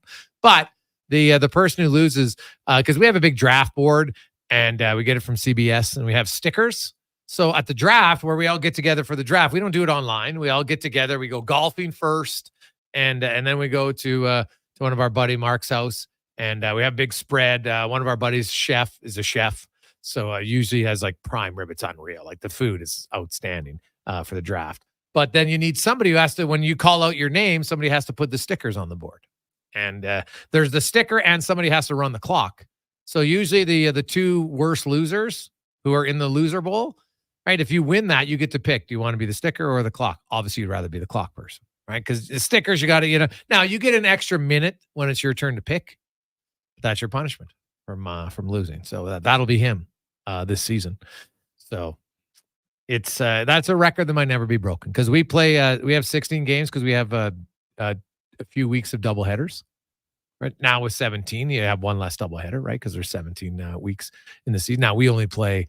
What do we play? There's 18 weeks in the NFL season, and we play 14 regular seasons with 2 doubleheaders to get you 16 games, and then you play playoffs. So because then you play everybody equal amount of times, right? Everybody in your division twice, all teams in the other division once, and your divisions change from year to year based on the previous year's how you finished. So I like it. It's fun. Looking forward to it. So. And it's nice, Cons, when you win that you haven't given away all of your picks. So I'll have a somewhat plausible chance to potentially repeat, because we have a big reward in our league if you repeat as a champion, which is obviously super hard to do. There you go. I'm looking forward to it a little bit more than in the past. There's no stress now from not winning. It's nice. When we come back, a guy who knows a thing or two about winning and throwing. Over 60,000 passing yards. Actually, I think combined in the 2 leagues, that's probably closer to 70. Warren Moon will join us. We're going to talk about young quarterbacks. We had lots of good questions about Trey Ford. People wondering what was the reason. Well, I've come up with a few. I'm going to ask Warren if that should have any part of the conversation. Next on the Jason Gregor Show, presented by PlayAlberta.ca. The summer road lays ahead. Your potential destinations are endless. Volvo Cars Edmonton gives you choice to match. Right now, lease a 2024 Volvo XC90 from 0% for qualifying loyal customers. Or save $7,000 on all new 2024 XC60 recharge plug-in hybrid models. All demo vehicles come with a free 10-year, 1 million kilometer warranty. No matter what you decide this summer will become, your first choice is Volvo Cars Edmonton. VolvoCarsEdmonton.com, 1205 101 Street Southwest. Christensen Communities, the name in active adult living. Enjoy retirement living without compromise. At Christensen, we understand that each lifestyle is unique. We are committed to providing choice through optional dining, personal services, recreation programs, and care plans to suit your current and future needs. Enjoy maintenance-free living and build new friendships in a safe, independent community. Large suites with full kitchens and in-suite laundry, on-site amenities, and so much more. Find out more today about our communities across the province at cdlhomes.com. There's still time to book your tournament at the Ranch Golf and Country Club. As one of Alberta's top tourney courses, the Ranch makes hosting fun and easy for any group or business. No matter how unique or unusual, they'll accommodate your vision for an event no one will soon forget. Start planning your tournament today at their beautifully landscaped course on the outskirts of West Edmonton. On-site event coordinators are here to help, but hurry, availability is limited and booking fast. Visit theranchgolf.com. It seems the price of everything is redonkulous. So at Wolf GMC Buick, we're trying to make it easy on your wallet. We have a huge selection of GMCs with finance rates starting at 0%. Wait, did I just say 0%? I did. And why am I talking to myself? Oh boy. The prices are fantastic, selection top-notch, and the vehicles? Well, you already know that they're stellar. Get into Wolf GMC Buick now, just off the Anthony Henday. Wolf GMC Buick. We're making it easy. Some people see their RV as a way to travel the countryside and explore the great outdoors. For others, it's more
328.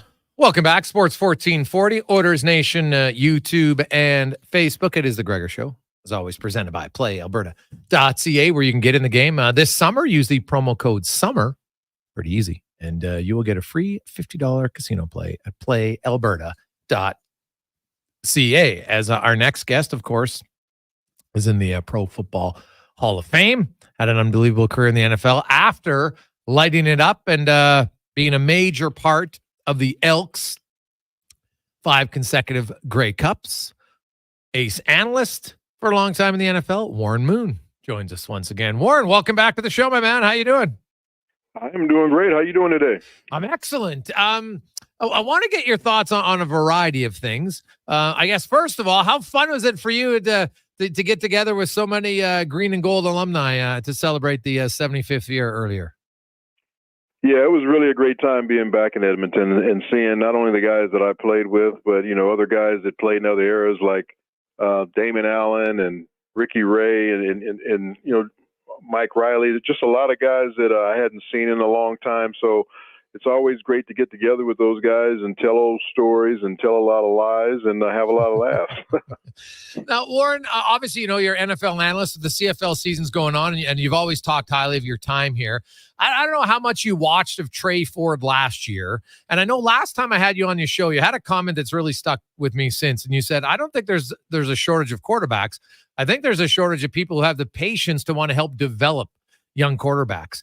And I look at Trey Ford and his numbers last year for a rookie. A team was 0-8. He comes in, they're 4-6. He's got a 12.6 TD to interception ratio. They can run the ball when he's in. They're averaging over 140 yards rushing. And, he wasn't lighting up passing yards, but he was only attempting 22 passes a game and was doing quite well. And then for some reason, they didn't go with him. They sign a free agent, older guy. That goes sideways. And then he comes in 10 minutes, orchestrates 3 touchdown drives. The building's going crazy. Is this a case where people are just, they see a scrambling quarterback who, as a young guy, maybe he doesn't pick up his progressions as great as a veteran, but he's so damn athletic and he makes things happen that you just gotta stick with that.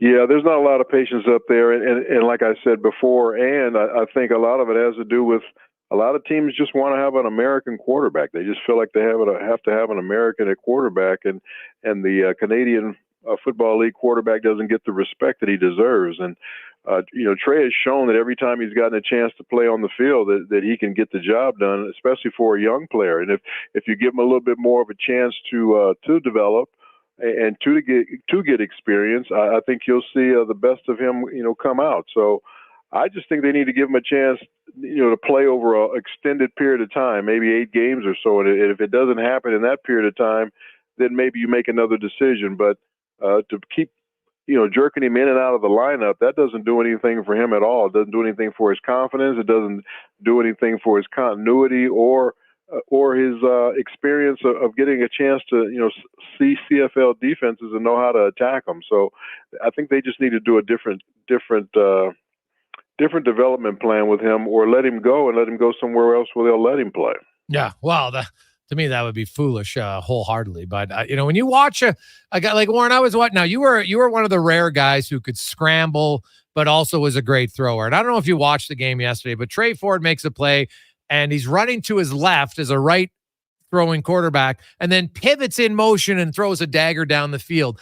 Is that the hardest throw a quarterback can make, is running to your opposite side of so if you're a lefty and you're running to your right, you're righty running to your left and then pivot? Is that the hardest throw a quarterback can make, or is there other hard ones in your eyes?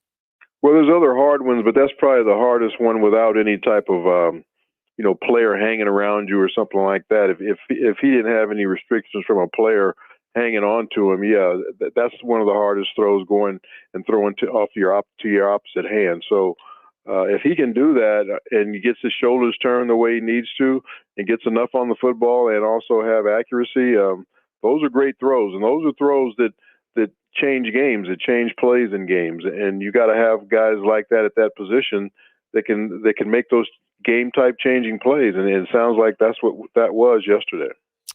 So, Warren, I want to get your thoughts on, when I look at scrambling or athletic quarterbacks, and you watch C.J. Stroud and what he did last year as a young quarterback. And obviously he had some playmakers, right? That you need some playmakers. Every quarterback will tell you, I'm not going to take a C receiver and make him an A+ receiver, right? Like, so you need that. But what was it when you broke down and watched Stroud's game specifically that impressed you most and you feel is maybe sustainable? Well, I watched him in college for 2 years as well at Ohio State, so I had a pretty good feel for who he was when he came into the league, and I thought he was the best prepared pro quarterback to come in and play a pro-style offense of all the quarterbacks coming out of college, even over Bryce Young, who was the number 1 overall pick. I thought he had really good size. The thing that really impressed me most about him was his accuracy, and he has a really quick release. And then what they did with the Texans, a great job with him as far as a young player, was they incorporated a lot of the things that he had success with in college. So the learning curve wasn't that tough for him as far as making the transition. Then he had a couple of really good receivers in Dale and I think Collins also. Both of those guys had great years for him, and they caught the football. So, you always wonder if a quarterback goes in his second year after his first year, is he going to have a sophomore slump, or is he going to make a lot of improvement based off of what he did as a rookie? And I think he's going to go the other way.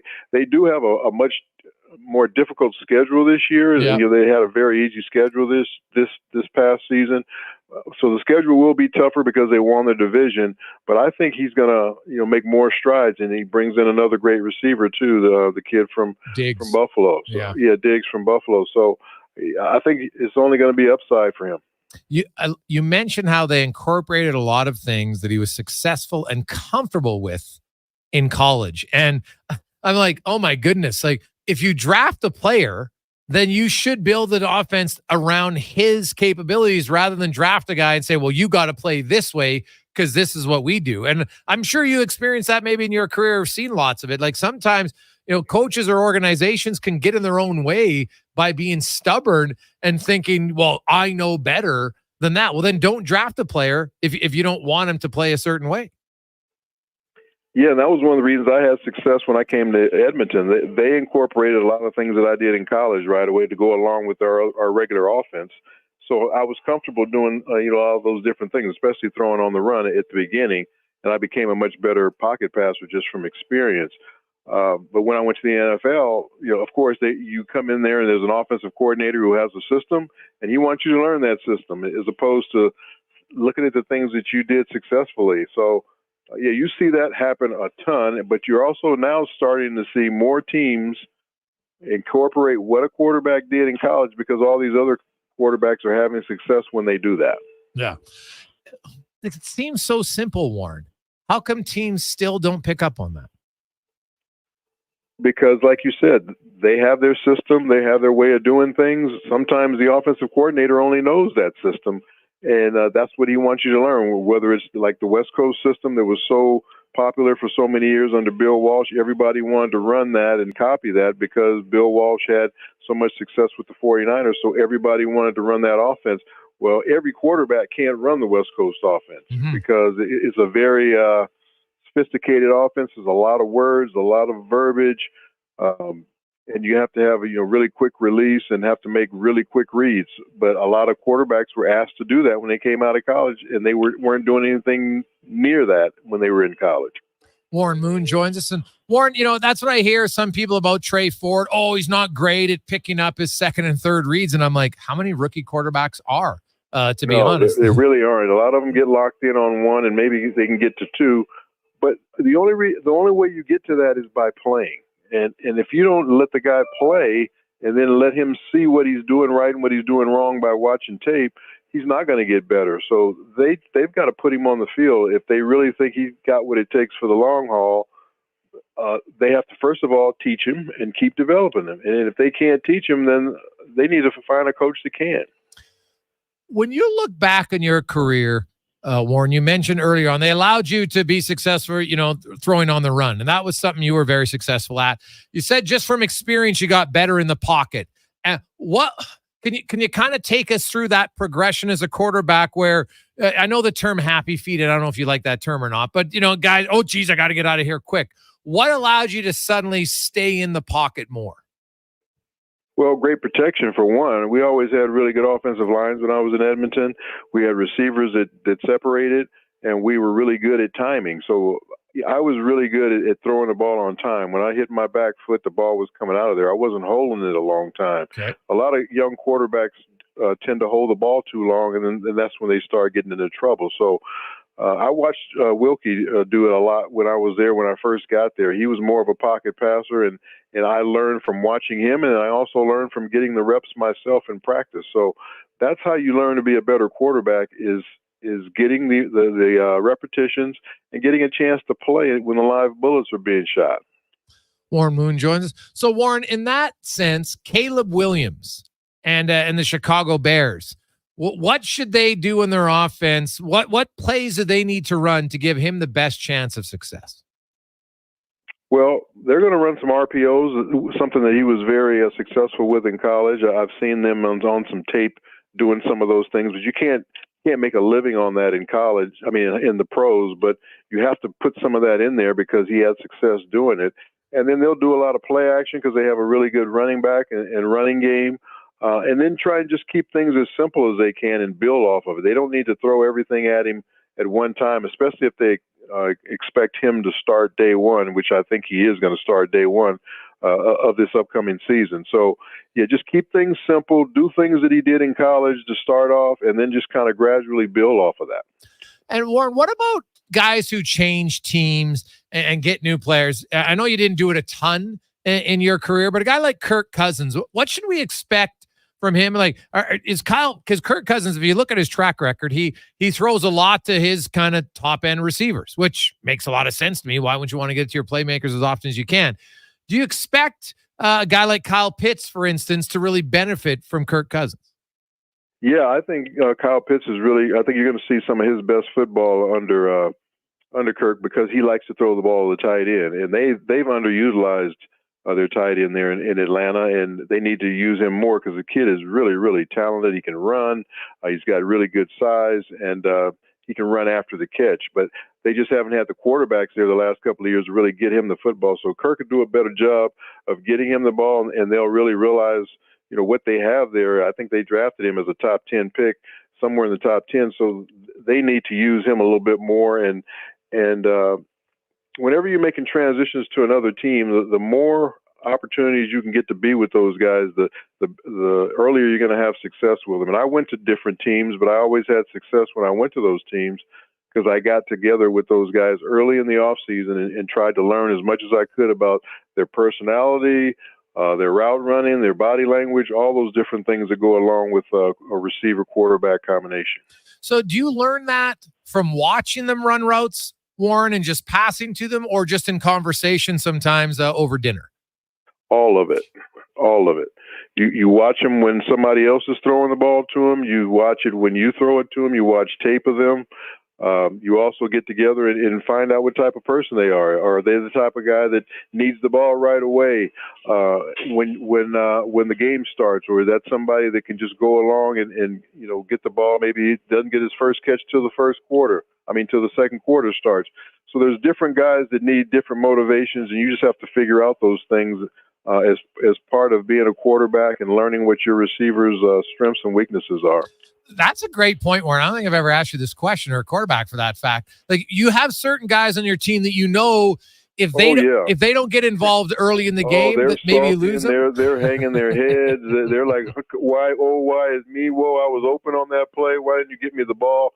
And then you have guys that are going to say, okay, the ball, when the ball comes to me, I'm going to be ready. But the guy who needs it early, if you don't get it to him early, now he's going to be running his routes half speed. He's not going to be running off and trying to clear out an area when he's supposed to, all those different things. So I knew who those guys were, and I made sure I got them the ball early in the ball game. And so if you got them the ball early, did they keep it up, or are they like, okay, I've got a catch or two and now I'm fine? No, that kept them motivated. Okay. Now they wanted more, and they're going to run those routes more harder, thinking that they're going to get the ball more. Okay. It's all a psychological game. Well, I know, like the receivers, it's a fine because you want good teammates, but to be a good receiver, you got to have a pretty healthy ego on yourself and want the ball. Like, you want receivers who want the ball, but can you have 4 guys like that who want the ball, or does somebody kind of have to understand where they sit on the pecking order? Well, if you're a good quarterback, and I tried to be more like a point guard where I could just distribute the ball. Okay. I remember one year when I was in Edmonton, and Waddell Smith, Brian Kelly, and Tommy Scott all went over 1,000 yards. That's because I was, getting the ball to all those guys all the time. So I did the same thing in Houston. I had 3 receivers that went to the Pro Bowl one year because I was equally distributing the football to them. And all those guys stayed involved in the routes because they knew they were going to get the football. So it's my job to make sure I get those guys the ball so they can make plays after the catch. And like I said, I just viewed myself as like a point guard distributing the football to my players. And lastly, give me your thoughts. I know it's hard because he hasn't played a ton. What would you say if you were Nathan Rourke's agent right now? Would you say, hey, keep chasing the NFL dream practice roster, or to be better and go and get some reps for a year or 2 in the CFL? What's the best route for him at this point? Nathan Rourke? Yeah. Who is that? So Nathan Rourke was the starting quarterback in BC, and I think that answers my question, Warren. He had a great year or 2 in the CFL, right? Won the MVP, was awesome, but he's basically been on practice rosters for a few years now in the NFL. He's a Canadian quarterback. It was by the Giants, right? And then he got released here again. And no one claimed him on waivers. And so, you can chase that NFL timeline, but at some point you need reps. I don't care where you're playing. No one gets better sitting on the sidelines carrying a clipboard every year, right? At some point you got to get reps at that position. Do you not? Yeah, not every year. There's a time that you're probably going to do that. You look at Jordan Love. He sat behind Aaron Rodgers for 3 years, but when he got his chance to play, now he's ready. He did get a chance to play a little bit in between that time, but not until really last year. You got to find the right opportunity for you. You got to find the right situation for you. And sometimes guys get in a situation that's not best for them. Whether there's a veteran in front of them, that might not never give up that job. Whether you get hurt when you're there, or who knows what the reasons. Maybe they draft somebody in front of you one of the years you're there. So you have to find the right situation that fits you, and once you get your chance to get on the field, you've got to be ready to take advantage of it, because if you don't, all they're going to do is lose confidence in you, and who knows when you'll ever hit the field again. Warren, great stuff. We appreciate it. Quickly, give me your thoughts on your expectations for Seattle this upcoming season.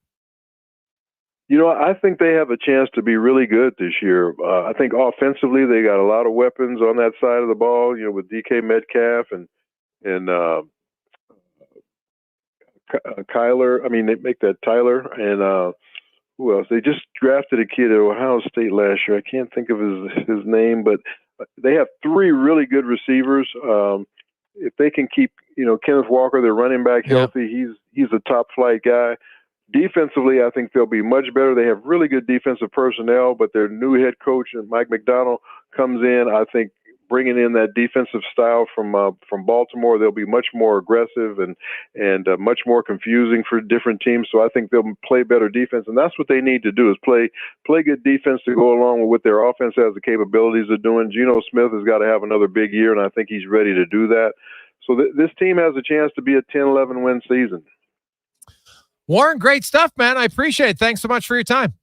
All right, buddy. Always great talking to you. Talk to you down the road. You betcha. That is Warren Moon. I love his insight on Trey Ford and just quarterbacks in general at any level, especially in the NFL. That and it sounds so easy, but you think about it. So if you draft a quarterback based on what they've shown you to that point in their career. And what they've shown you is they can run this package or that package and be very good at it. So when you draft them, why wouldn't you want to do that exact same thing? Hey, this is what they're good at. And as Warren Moon said, he came to Edmonton. Guess what? I was good at throwing on the run. I wasn't a great pocket quarterback. Off the start, I learned. I got better. I understood the benefits of it. Obviously and he had a cannon of an arm, so that probably helps. But you look at teams who I think get impatient, or like why the Elks convince themselves that Trey Ford wasn't the answer. That's what I want to know. Imagine the conversations after the season. Well, okay, so Trey Ford, let's look. Quarterback touchdown ratio, 2-1. Not bad. Wins, 4 out of 10. What do we have prior to him? 0. Okay, that's a pretty big increase. He can scramble. Didn't throw a lot of picks. Actually, didn't throw the ball very often. Only 22 attempts per game. And he didn't rush the ball a ton either. But the team did. Brown had 800 rushing yards in those 10 games. Not to mention Shannon Brooks rushed a little bit. Obviously, Ford himself had 600 rushing yards. So how they were able to convince themselves that Bethel Thompson was the right answer is beyond me. I can't fathom it. He's 36 years of age. Did they honestly think they were going to be a playoff team this year? Come on. Quick break. We'll come back. We got a lot of text to get to. 833-401-1440. 833-401-1440 in our E-Well inbox. It is the Gregor Show, presented by PlayAlberta.ca. And Cooling is your supplier of maximum comfort, bringing you the cool AC you need. You just have to call Legacy. Call Legacy for comfort at night when the hot air suffocates you. Call Legacy. Call Legacy for comfort in your wallet with no payments or interest for 1 year. Call Legacy. Call Legacy. You deserve comfort. Cool off today with AC from Legacy Heating and Cooling. Be melancholy, not melancholy. Summer is ripe for fun, and some Booster Juice bestsellers are back in season. Watermelon smoothies, including the refreshing Watermelon Wave, a berry burst of strawberries, raspberries, pomegranate, and vanilla frozen yogurt, and fan favorite, Watermelon Explosion, a refreshing burst of bananas, mangoes, and pineapple, both made with watermelon sorbet and probiotic yogurt. All of the watermelon, none of the seeds. Visit a Booster Juice near you today or download the Booster Rewards app. You adore your Audi, value your Volkswagen, baby your Beamer. But some of that love fades when repairs take several days and tons of cash for the dealership to do their magic. Let Cochran's Automotive rekindle the flame. They'll professionally repair your import, usually in 1 day. Audi, BMW, Mercedes, Volkswagen, Honda, and Toyota. Cochran's Automotive will return her to mint condition. Open at 7 a.m. Let Cochran's Automotive repair your automotive air conditioning before things heat up. Cochran's Automotive, 780-452-5001. Now, all sizes of premium roast coffee at McDonald's have a new low price starting at $1 plus tax for a small. It's great if you love great tasting coffee. $1 small premium roast coffee every single day. Must be McCafe. Plus tax at participating restaurants in Canada. Excludes delivery. Jonathan and Murray are friends. Hey, buddy. Hey, buddy. Except when they talk about which stadium is more fun in the summer. Dude, Commonwealth has Elks Fan Park. Tailgating at its finest. But it can't compare to the old ballpark in the River Valley. Riverhawks games are electric. But ask them who makes the best beef jerky in Alberta, and they'll tell you. Wilhauk Beef Jerky. It's the only thing everyone can agree on. So pick some up for your summer pregame snack. Wilhauk Beef Jerky, because you don't win friends with salad. Well, get ready for a silly hockey fans. Your partner in power just skated onto the ice. EWEL.ca, the new e-commerce website for electrical wholesalers Edmonton, is ready for the power play 24/7, 365. UL skates to where the puck will be in 5 years. Now that's forward thinking. Killer selection, slamming products from the best brands, and legendary service. Don't sit on the bench. Get your account today at EWEL.ca and win that project. Plug into your partner in power. Get an EWEL.ca account today. We all feel pain and compassion for everyone impacted by the devastating forest fires in Jasper. Don't keep your feelings bottled up. This Wednesday, join every radio station across the province for the Alberta Day of Caring for Jasper. Bring your empties to any bottle depot in Alberta and donate them to the Red Cross's efforts to support those affected by the Jasper wildfire. Bring your bottles to the depot this Wednesday to join the Alberta Day of Caring for Jasper, or make a cash donation online at albertadayofcaring.com.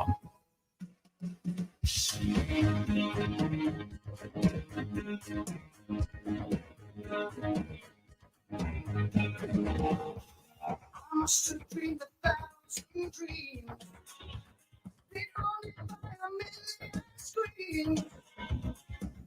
And hear the marching feet moving into the street. Did you read the news today? They say the danger's down our way, but I can see the fire still light. burning into the night. There's too many men, too many people. Welcome back. Lovely Monday afternoon. Sports 1440, Oilers Nation YouTube and Facebook. Myself and Connor and Declan were just watching the replay of the Summer Macintosh race during the commercial break. It just happened to be on when we went to commercial. Perfect timing. And my goodness, that is, if you want to see something that you might never see again in a long time for a Canadian woman, I would recommend it tonight to show it to yourself, to show it to your kids. It is a great example of what hard work and dedication, commitment, and obviously having some skill can do for someone. And she's 17 years of age. She'll turn 18 on August 8th. Hey, it's actually her champagne birthday next month. And she will celebrate that with at least 2 Olympic medals. I would say very confidently that she is the favorite in the 200-meter medley after you see what she did in the 400-meter, which is 100 meters of all 4, butterfly, backstroke, breaststroke, freestyle. And then it just goes 50 of each. And now, I'm not a swimmer, but I'm going to guess that'll be a little bit easier. You just go on a shorter distance each one. And she wasn't winning that because she just has better endurance. Like that was a performance amongst performances. I would highly check it out.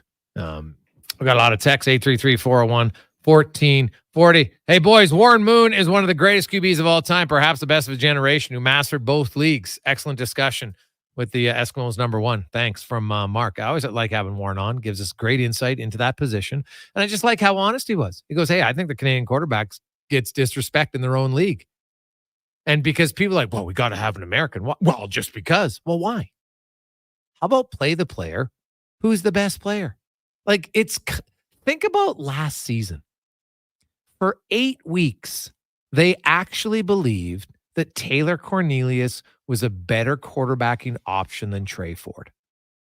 And then the same head coach and now new OC who had come in and had Trey Ford were like, yeah, let's go get Bethel Thompson. Well, and the thing was, when they signed Bethel Thompson, they basically said, there's no competition. He's our starter. Like, think about that for a second. Can you guys out there, do you have any examples where a team, and by the way, he was a first-round pick. So this wasn't like an unexpected, came out of nowhere surprise story. Can you think of a team that played a young guy who had really good numbers, considering an 0-8 team went 4-6? That's a pretty big improvement. He was 12 touchdowns, 6 interceptions. They rushed for 140 yards per game between him and this running back. It's actually closer to 150, I guess, if I throw in Brooks's numbers. Yeah, their passing attack wasn't killing it. He was averaging 210 yards a game. But they rushed so much, they were still at 360 a game, which is basically what the Elks offense is this season. Has there been a team that had a good player? He came in, he did well, he showed you lots of signs, he was incredibly exciting to watch. The fans were going to games just to be entertained, because that's what sports is mainly about. You want to feel like, okay, that was entertaining. Of course, you want your team to win every game. Doesn't happen. But you're entertained. So he had that. And then they're like, well, no, we don't want that. So you know what we're going to do? And no offense to him, because he's a really smart guy. We've had him on the show. But if you just look at quarterback, is he not similar to Kerwin Bell? Connor, do you see any difference? Kerwin Bell, no. Did he spike the ball? Was that him? Yeah, Kerwin spiked his own nuts. No. Bethel wouldn't do that. So there's the difference. Yeah, but Cloud Bethel Thompson, I don't think, well, it's hard for anybody to do that. But to me, that's what it is. And when you don't have a great offensive line, having a quarterback with some scrambling capabilities, I think can come in handy. So I'm actually looking very forward to seeing Trey Ford for the next month. And I say that I don't even care what the result is. I don't expect him to be a miracle worker. This team is brutal. 4-14, 4-14, 0-7. That's what their record is the last 3 years. So they were 4-22. Then he came in as a starter. Then they went 4-6. Then he's not a starter, and they're 0-7. Like, to even try to rationalize, to suggest you shouldn't play him, like we find that the minute we repeat the numbers, it's just foolishness. Foolishness. To even contemplate why he wasn't starting. Never mind that he's not going to start on Saturday. Of course he's going to start on Saturday. Well, he's got to start on Saturday, I would like to think. But of course he's going to. So to me, it's mind-blowing that that we've waited this long. Here's your comparison. Rob Johnson and Doug Flutie with the Bills. Ooh. When Johnson went down, Flutie came in, led them to a 10-5 record, and then they went back to Rob Johnson in the playoffs. Oh, yeah. Lost to Tennessee. How'd that go over? Was that the miracle comeback by Tennessee? That was it. Oh, jeez. Wow. Because Flutie was great that year. And then who was the starter of the following season? They went back to Rob Johnson. And how'd they do? Not good? I'm not sure, but that led to Flutie going to the Chargers and sparked a young Connor Halley's fandom. That was it, eh? Doug Flutie was the reason. Yep. Ooh, all right. Well, why couldn't he have gone to New England or Kansas City? And I wouldn't have been heartbroken all the time, you know? Yeah. Pittsburgh. So if I'm looking, Rob Johnson, that was 1999. Yeah. Right? Then he went in the next season and started 11 games and was 4-7. Why? That's a really good example. Now Flutie was an experience, like he was a multiple MVP in the CFL. He had a big, and even then with the track record, Connor, it just shows you, I don't care how much experience you have, everybody has a bias. We all do. And you have to at least be cognizant of your bias and try, like, take a step back and be like, okay, here we go. So there's a great example. And that's a guy who's a proven winner. Won at Boston College, won in the CFL, went there, had some good success. As you mentioned, was he 10-5? 10-5. So I love it. Hey, guys, any football guy would take Cornelius over Ford just for size and potential, but I agree that they thought too much that Cornelius was going to be Josh Allen. Brennan, what do you mean potential? He had no potential. Just because he's tall and stands in the pocket. Like, I'm sorry. After a month, we knew that this guy couldn't do it. So, see, if you're still putting people in a box just based on size and potential and not seeing actual result, then I think that illustrates the point. Like, look at Trey Ford, what he did. All Trey Ford's done when he gets in is make plays. That's all he's done. He's not perfect, but he makes way more good plays than he does bad plays. And he doesn't even have that good of a team around him. And he does it. So, there's no rhyme or reason for sanity not to prevail. And I'm telling you, I give Trey Ford I give him the rest of the regular season. There's 11 games left. I go in there and I say, Trey, I don't need you to want to play like you're looking over your shoulder every time thinking if you make a mistake, I'm taking you out. I'm telling them flat. They're 0-7. What's the benefit of playing Bethel Thompson at this point? In fact, Bethel Thompson might have more value to your team on the trade market at this point. Elks aren't making the playoffs. He signed a 1-year deal. He's a free agent in the summer. Trade him at the deadline.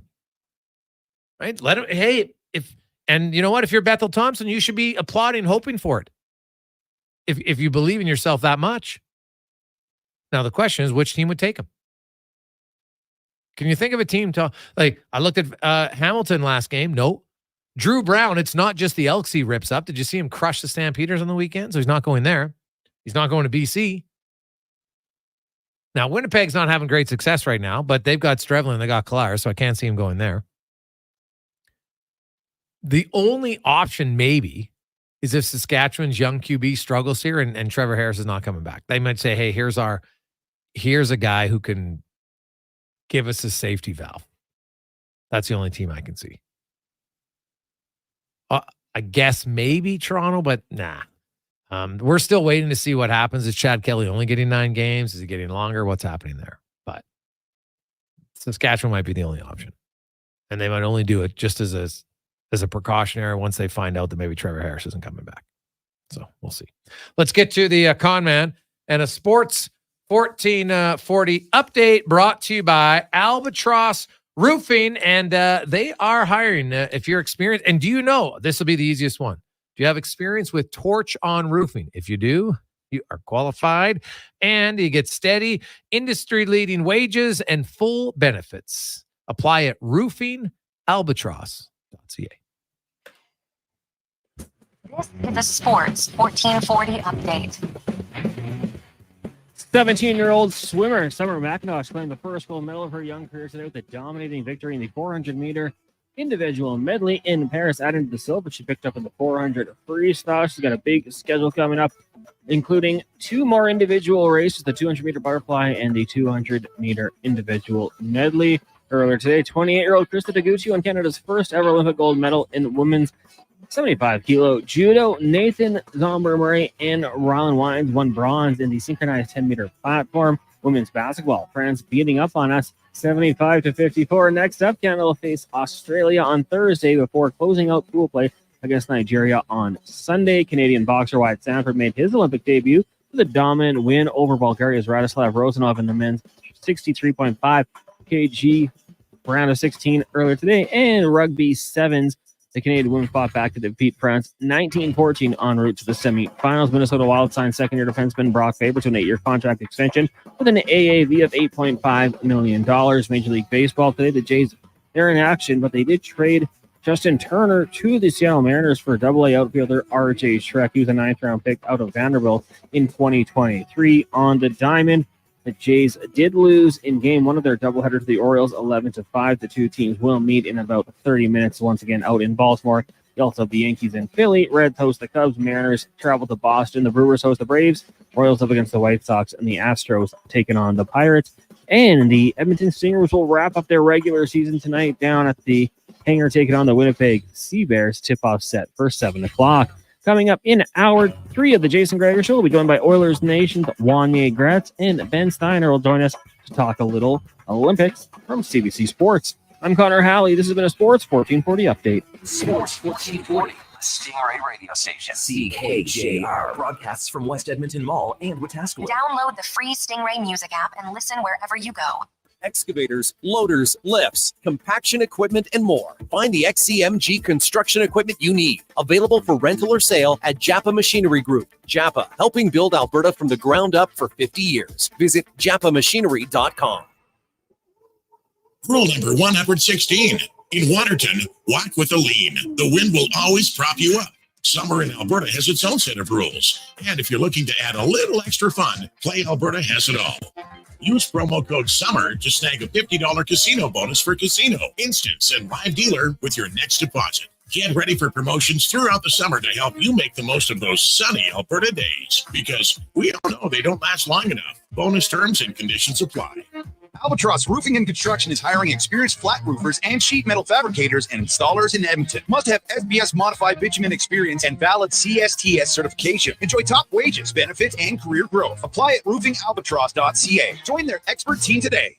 The Toronto Blue Jays are on Sports 1440. Every weekend, catch all the action with play-by-play announcer Ben Schulman. The Blue Jays, this Saturday and Sunday on Sports 1440. Edmonton's home for all things sports. Hey, Elks fans! Jackpot! Touchdown! Get on the Elks Party Bus for every home game at On the Rocks for only $35. Included is a game ticket, round-trip transportation, and a prepaid Coors Light. Reserve your spot now at ontherocks.com. And OTR is your go-to for every Euro Cup game. With $5.25 Heineken. Their first major trophy. It's the ultimate football experience. Canadian or European. Only at On the Rocks. Jasper Ave and 118th. For over 65 years, Denim Ford has delivered the customer service and value that keeps Albertans moving. And nothing moves Albertans better than Canada's best-selling truck, the Ford F-150. Here now with rates as low as 0% or savings up to $17,000. That's the value you've come to expect from where cars always cost less. 0% or $17,000 off F-150s. Only at Denim Ford in Wetaskiwin or at denimford.ca. Turn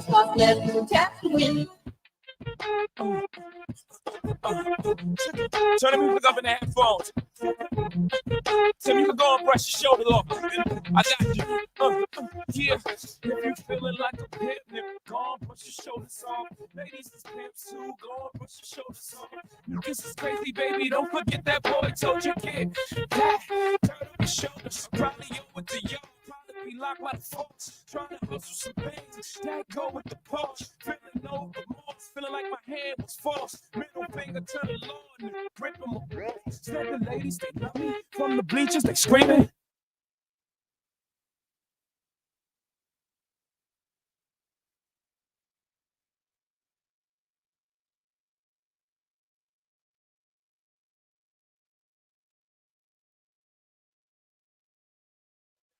Clock. Welcome back. Jason Gregor Show on Sports 1440, Oilers Nation YouTube and Facebook is always presented by our title sponsor, PlayAlberta.ca, where you can get in the game and use the promo code all summer long. Very easy. Summer, and you will get a free $50 casino play at PlayAlberta.ca. And remember, tomorrow, $70 million Lotto Max and 14 Max Millions. Good luck. As we welcome to the show, Wanye Gretz joins us from Oilers Nation. Wanye, how you doing? I'm doing great. Is it too far into the show to re-welcome Connor back? I know he came back to you Thursday? No, today. Today? Oh, I thought you'd said you were home on Wednesday, Connor. Yeah. He was home on Wednesday, but he wasn't working. Then I played hooky. Oh, nice. Oh, yeah. Oh, well, welcome back. It feels like you were gone for 5 months. Thank you. Well, things we haven't really discussed. It's like breaking news, really, the Con's back, but also the biggest news that happened on his holiday for a gentleman who celebrated his 1 year anniversary. Congrats. Earlier this year. Thank you. They just moved into their own place now.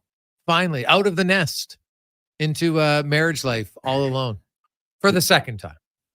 Now, had you lived on your own and then gone back into Yeah. some sort of cohabitating? Yeah, we lived together for about 7 months, I want to say, and then sold our condo. We were so naive. We thought we'll find a place quickly. It did not work out that way. Is that right? The real estate market was a real, you know what. Is that right? Yeah, so we were living with the in-laws, Rod and Bonnie, great people, put us up, lived in a fantastic spot, but it is nice to get our own space back. You strike me as a good co-tenant, Connor. Like, it's like, let him watch Chargers Plus, let him watch the NFL Red Zone, and leave him alone, and he'll be the quietest person in the house. Yeah, I'm tidy. Yeah. You know, I try not to make too big of a mess. No. Not Polite. Not a germaphobe, but tidy. Yeah. I just mind my business. Not a germaphobe, just carrying germ-fighting equipment at all times. Exactly. When you say you're not a germaphobe, it might as well be I'm a germaphobe. I'm super clear. I'm not at like the germaphobe level, because the germaphobe's like a 1 out of 10. They're on the 10, right? So Connor's like a 9. I'm not a germaphobe, but I'm really close. I did bring in those wipes once, but yeah. No, bringing it. That part's good. There's certain things you need to be like, there's certain things you don't share. There's certain things I agree with you. Just as a question for you, Connor, how far, like, what's the furthest thing down the road of being a germaphobe you'd care to report to the class that you'll do? Like, what have you done where you're like, this might be pushing it? So I genuinely meant it. I'm not really a germaphobe. Oh, I see. But like on the spectrum of like being, you know, how clean are you? I'm just a tidier. Like I hate, we've got an Elks depth chart sitting here. That's just really been driving me crazy for the last little while here. It's just little things like Well, that. why don't you throw it out? We don't like. Oh, that's from after a- the show, I will. Yeah, that's from a for few sure. games ago. So That kind of stuff gets me. But no, I mean, Sandy in the car is about as far as I go. Well, that's not that crazy.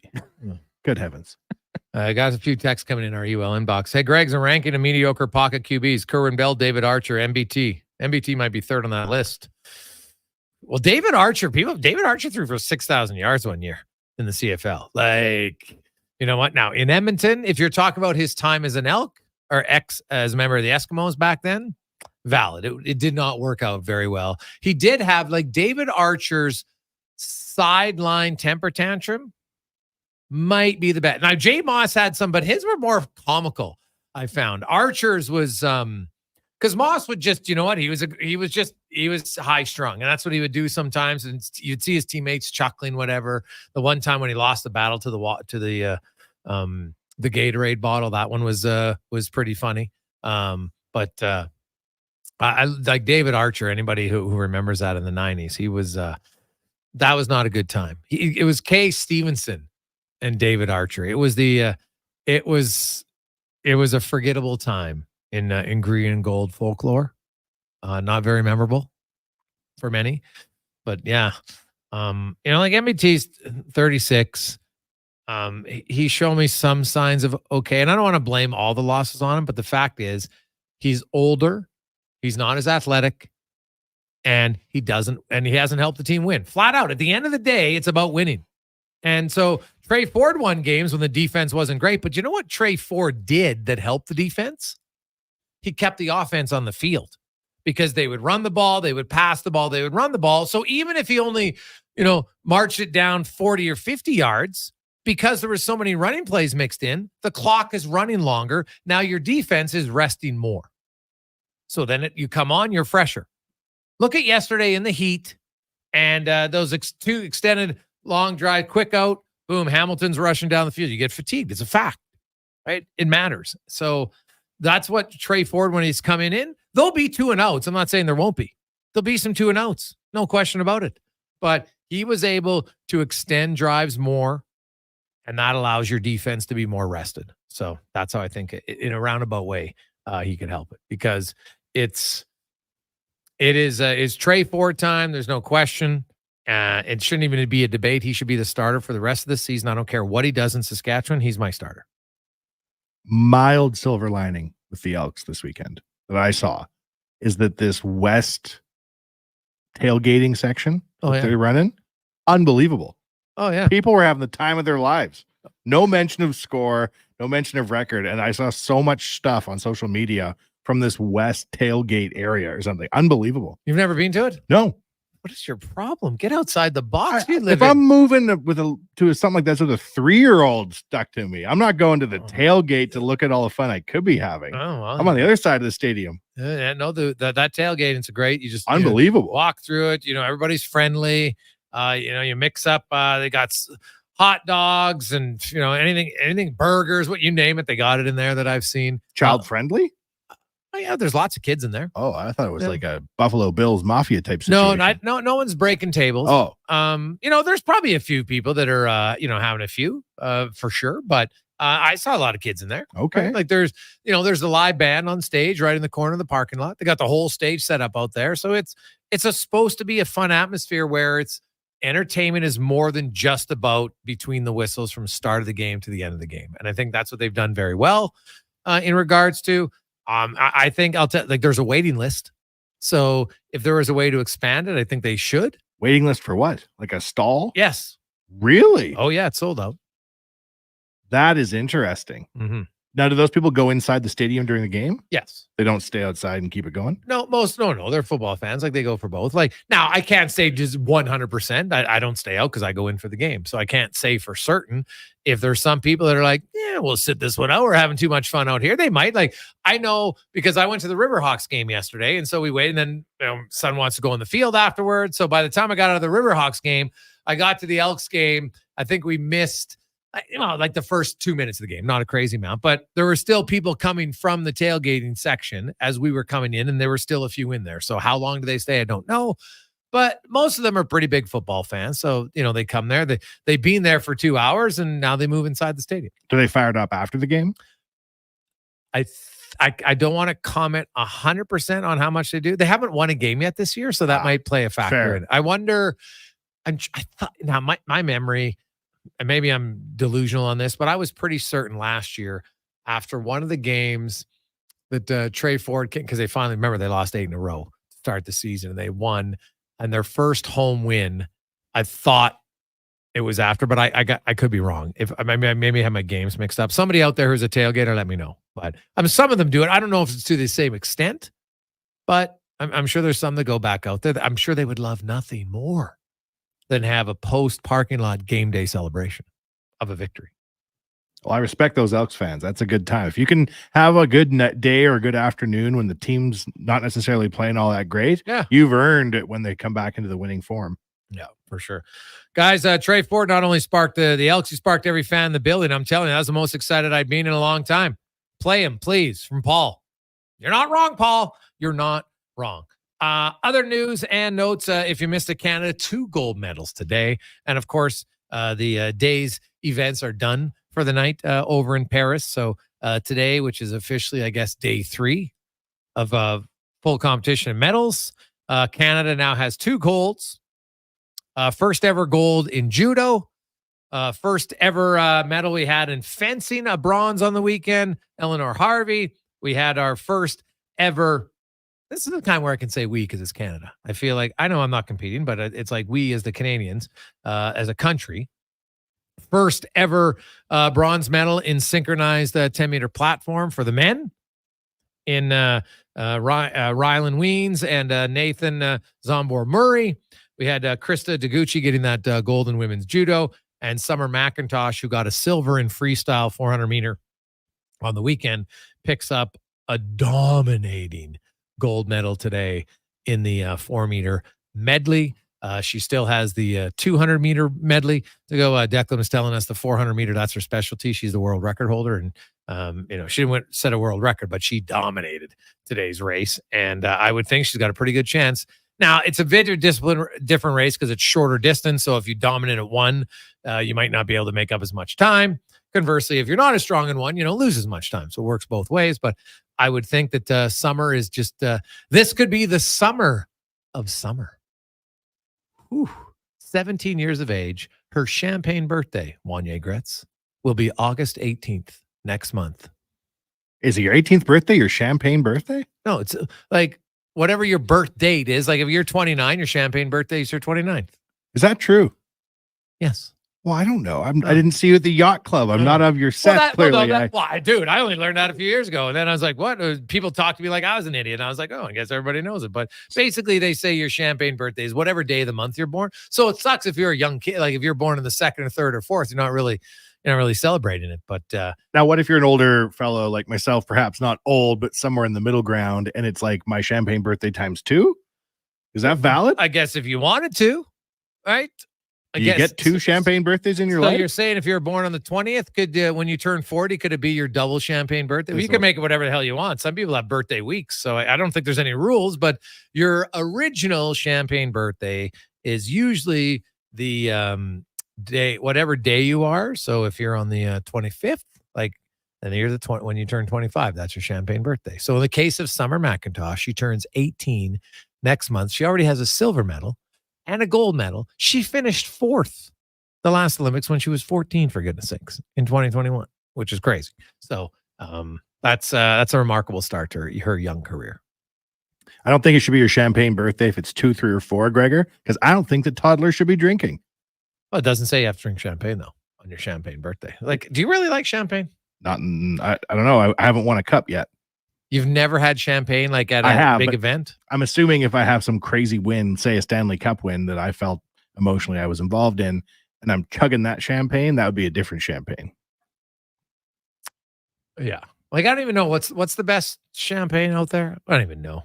Cristal, is that what it is? I don't know. Any of you snooties out there know the answer to that? Baby Duck? I can tell you with certainty it ain't Baby Duck. Cons, is it Cristal? Wow, rap songs told me Dom Perignon. Is that? I heard that was good. Yeah. Well, is it good though? I've had it before. I was like, I think it's an acquired taste. I had a friend who was Australian, and he would order champagne, and I'd look at him like, who are you, Bill Gates? In Australia, fairly common drink champagne. Over here, I feel like you need to win a national championship to drink champagne. It's not an everyday drink. No, it's true. It's like at weddings for toasts. I've seen it fairly common. But it has to be a big thing done. It's not like, yay, Wednesday, champagne. Oh, but maybe you should. What are you saving it for? Get out there. Why not do it? So we'll see. Few other quick ones. Hey guys, Prosecco. As a good champagne? No, I'm not believing that one. Best champagnes in the world. Let's see what the Google machine tells us. That's the most admired brands. Well, again, that's what they're saying. Louis Roederer, Krug, Bollinger, Dom Perignon was 6th. Connor. Bill Cart's now is it Bill Cart? Bill Cart Salmon is up to number 4. Bollinger is another one. So now, is this the most expensive champagne? No, this is just they're saying these are the finest bubbles. I base my champagnes based on what celebrities own them. Well, Ace of Spades. Why not? Yeah. So now this one, and on a different list, when you say the world's best champagnes, everybody has a different list. So I'm not sure any of these are 100% proven. Like I guess champagne is like sports. Who's better, LeBron or Jordan? We all know it's Jordan, but still, some people think it's LeBron. Is Boone's wine a champagne? I have no idea. Do you remember Boone's growing up? You never had a Boone's, Gregor? The dessert wine that's available at the liquor store? Strawberry Hill had 0.05% more liquor, so we would order that and deal with the taste. Never had a Boone's? No, never. Never heard of it, to be honest. You've never heard of Boone's? No, sorry, Boone's. Hey, guys, my family and I drink champagne on Wednesday nights often. Like Gregor says, why not celebrate? It's true. What are we waiting for? Because you never know. Does that guy have the 3rd or the 4th after his name? No. Sounds aristocratic. Hey, boys, we have champagne every weekend. Mimosas for breakfast. Oh. From King of Fort Nasty. Oof. Fort Nasty's at Fort McMurray? Could be Fort Saskatchewan. Depends where you want to be nasty. Fort Champagne from the sounds of things. Possibly. You know what? I'm not sure I could drink a mimosa again, because when I went to F1 and so my wife and I wanted to go, and I said, well, if we're going to go, then saved up whatever, we got in the suite area, which was great for being above all the where the pits are and everything. And so I'm like, oh, and they're like, oh, it's your alcohol is included. I'm like, oh, this is a good benefit. So we get there. The only alcohol they had was Heineken. There's no spirits, and they had champagne. So I drank more champagne and orange juice in that weekend than I have in ever my entire life, because I never really drank it. And Heineken, I'm like, meh. Heineken's okay for me, but it was, I don't know if I could drink a mimosa again after that weekend. Is that how the F1 rich live? Yeah. No spirits? No, it's terrible. Like they have this real elite deal with Heineken, so they can't sell anything else. I'm like, this is just terrible. Like I was like, oh, I can have a gin. Maybe I'd have a vodka. Nope. One beer, champagne. No, there was some wine. I'm not a wine drinker. So there was some white wine too. Should mention that. Yeah, it wasn't. I know you're not going there to get buckled, but if you tell me there's alcohol included, I would want more than 2 choices. One time I went to the U2 concert at the Saddle Dome, and right behind me on the seats was the Caesar station. Like right behind me. When I sat down, I was like, I know I'm going to have too many Caesars tonight and never want another one again. Do you know what happened, Gregor?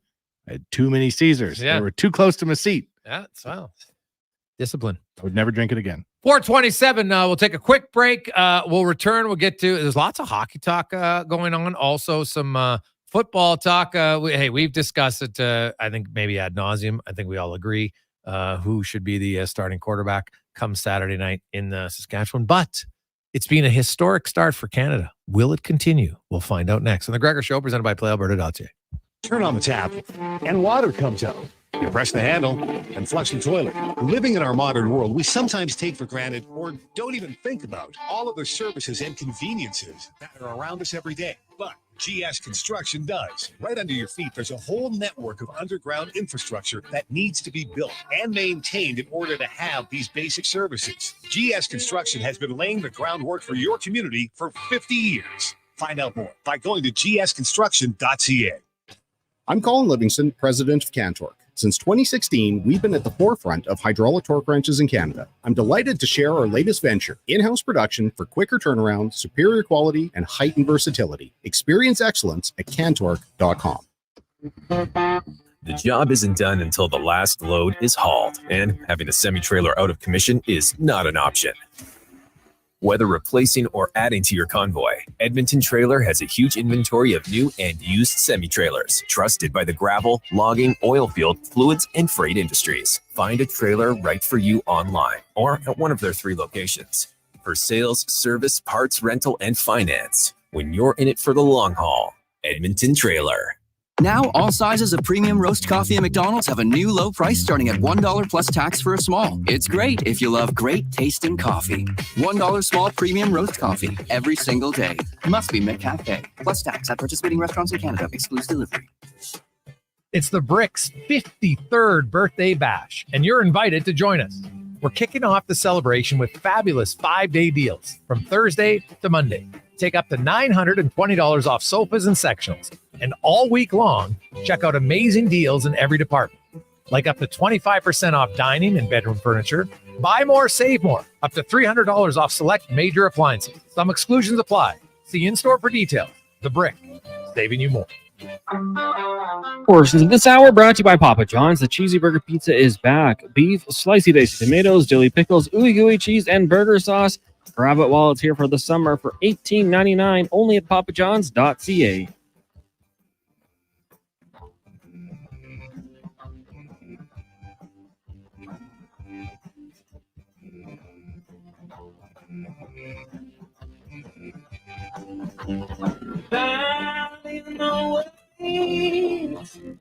She screams again. Roar at the door. I can't take much more.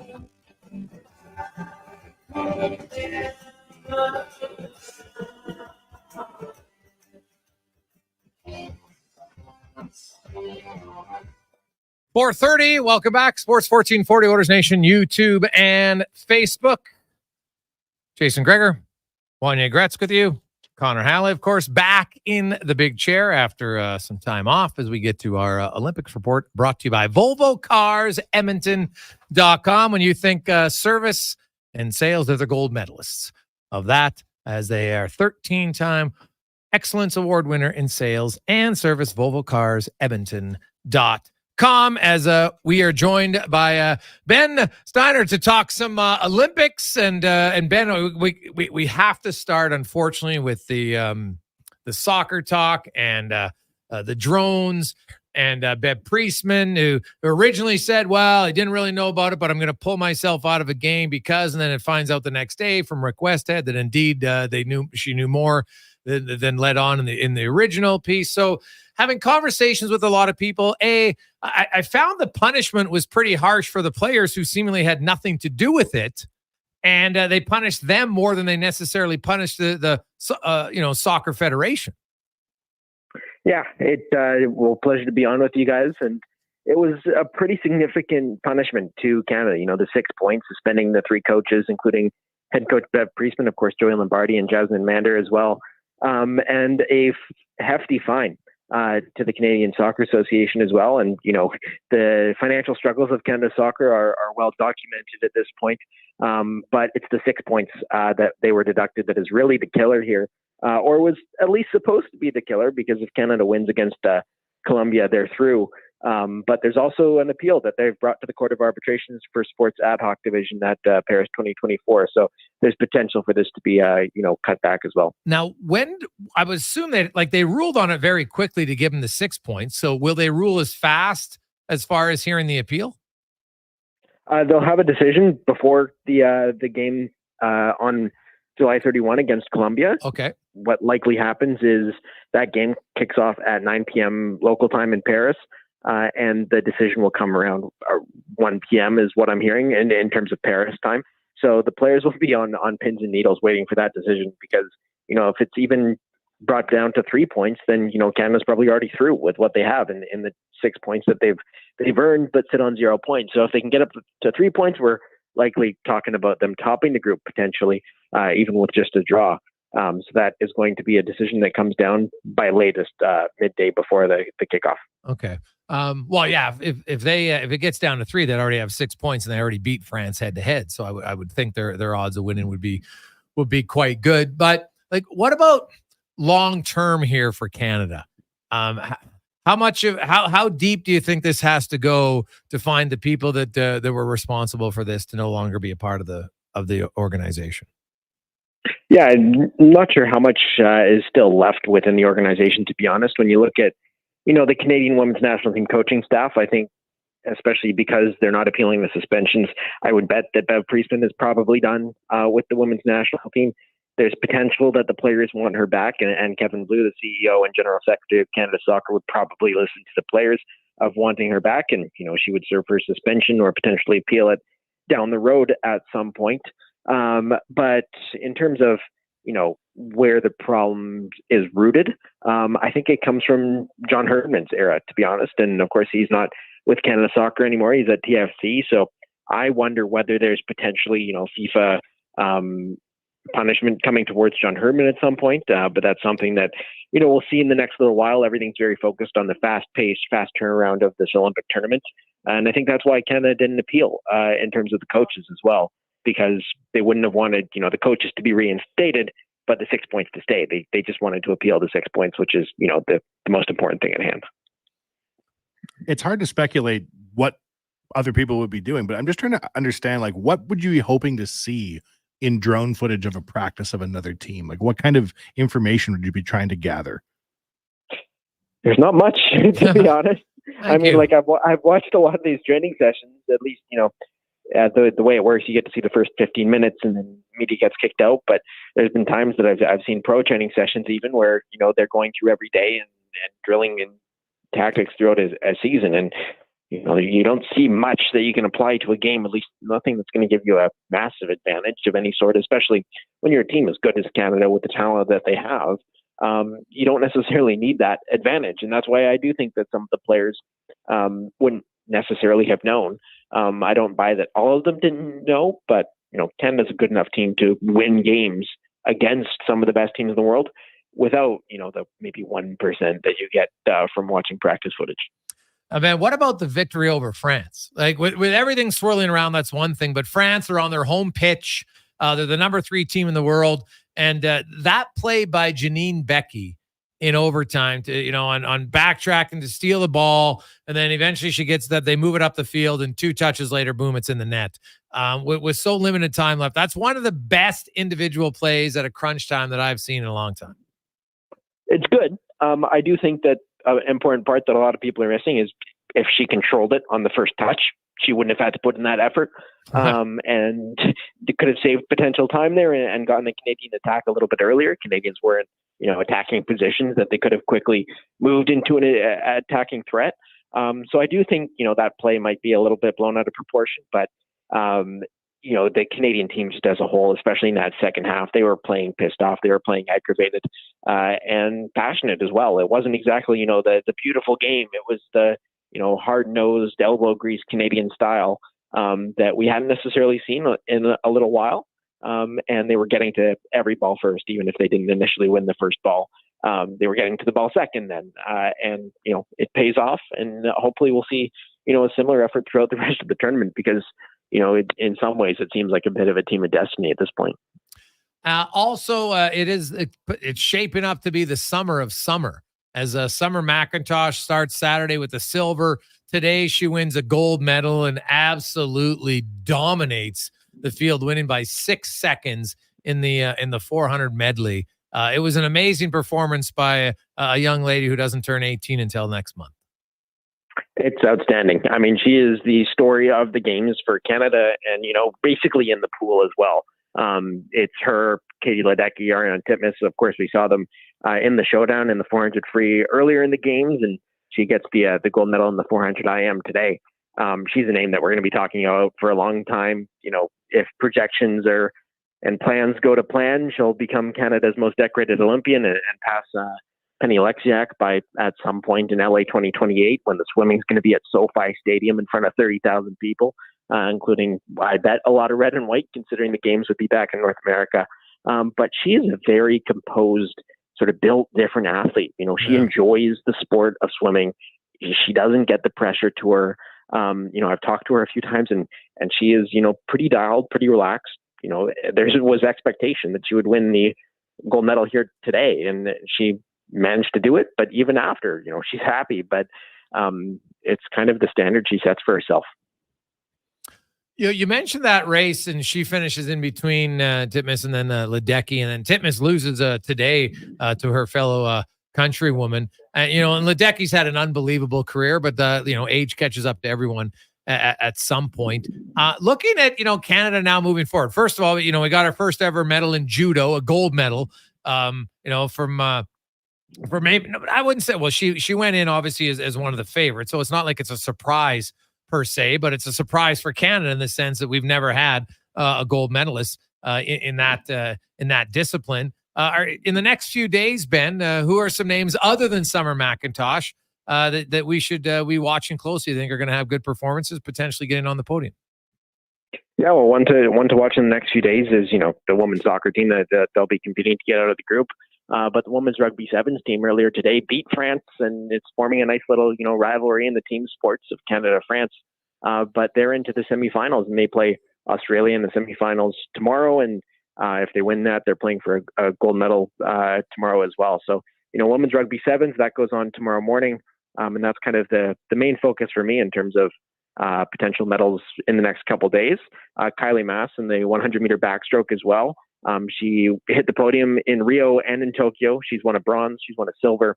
She just has to complete the set. She's also in that final with Ingrid Wilm as well. So that's one to watch. Swimming files around 2 Eastern tomorrow afternoon. And then the men's basketball team is back on the floor against Australia tomorrow early in the morning. But they're, of course, looking to build off that win against Greece. What about, I've been reading some stories about the conditions in the village. Athletes, are they as bad as some of these stories suggest? Not at all. I mean, you know, the cardboard beds were the story in Tokyo, and a lot of, you know, rumors about those beds proven untrue by athletes jumping on them and doing jumping jacks and such. And then, you know, the athletes village ran out of food before the games, but, you know, you're always going to have a story like that before the games. And it seems like they've sorted it out at this point, and things are going pretty well. The athletes seem happy. Okay. So they're like, is it true? Like, they don't have 60%, like you have to have vegan food. Is that correct? Or is that no. Okay. Cause that story I thought was a little odd. You need a lot of protein to be, you know, to run an athlete's life. That's just the reality of it. So, Ben, yeah, the athletes village has plenty of options, and, you know, athletes can basically eat whatever they want from cuisine around the world. It's always, you know, one of the more intriguing parts of the games, and we're properly seeing an athletes village with all the vibe around it as well for the first time since Pyeongchang 2018. I was going to ask you one last one, Ben. Is there an event that maybe you've never covered before that you have, and you're like, man, this is even better live? Well, I'm not at the games. I'm in Toronto. So I'm still getting, you know, exposed to new events, but I did get the chance to cover the Canadian National Breaking Championships in person earlier this year. And that is a sport that is really cool to be cipher side. That's what they call. So the area that they compete, it's not a circle or a dance circle or anything like that. It's a cipher. So that is going to be a bit of a fever dream of an event, because it's not in the next Olympics. And it happens on the last day of this Olympics, and Canada's favorite to win a gold with Phil Wizard from Vancouver in that event. So it's going to be interesting. Certainly an exciting sport. And it was a really cool one to cover. Like, I think people will really enjoy watching breaking and Phil Wizard. And so, but you just said it's done after this Olympics, because why? It's not popular enough? So they're bringing in a whole bunch of other sports to LA 2028. You know, cricket comes into the games. We'll see American football, flag football at the games. Squash comes in. Baseball, of course, with potential of MLB players playing as well, which would certainly make it a pretty cool Olympic Games. But because of that, and athlete quotas, the number of athletes that a Games can really have, they're taking out breaking. So it's a bit of a fever dream event. It'll happen once. Canada might win a gold medal in it, and it won't happen again. Wow. At least not for the near future. Oh, all right. Well, thanks for that, Ben. I appreciate it, man. No problem. Always a pleasure. Have a good one. Wow, I have breaking. I've never. Is that break dancing or taking a break? No, no, that's a good question. I thought it was break dancing. Taking a break is an Olympic event? Break dancing, Declan's saying. Yeah, I think it's break dancing. Right. So, I could take a break like an Olympic champion. Olympic breaking is comprised of two divisions, one for men, one for women. I'm just looking at it right now. And yeah, it's well, you watch, I've seen some of those videos online before of like the high-end break dancers. It is ridiculous the amount of strength and balance and coordination and body control to make those moves. Like a pommel horse almost. Oh, well, even more. Some of them are just to be able to contort your body in some of those moves, number one.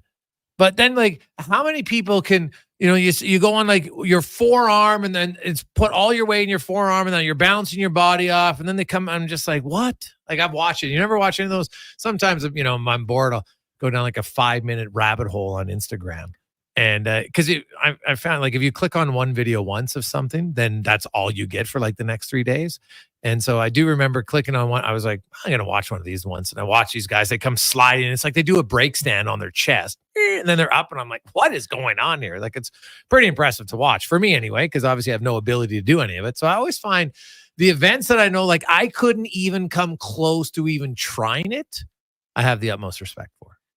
You got to give it to the Olympics. They're always trying out new stuff, aren't they? Ballroom dancing, breaking. New ways to scam people into paying them billions of dollars, sadly. That's that should be an Olympic game in itself. How corrupt can you be? You know what I'd like to see at the Olympics? Drone spying. Oh, God. Because we're tip top. Yeah. Mm-hmm. Yeah, events you don't want to lead the world in. What if it was an event at the Olympics, though? Drone spying. Yeah. Would we be good, though? We got caught. That is a very, very fair thing to say. Welcome back, Connor. Thank you. Yeah. Hey, guys, we're going to fly this in the air. No one's going to see it.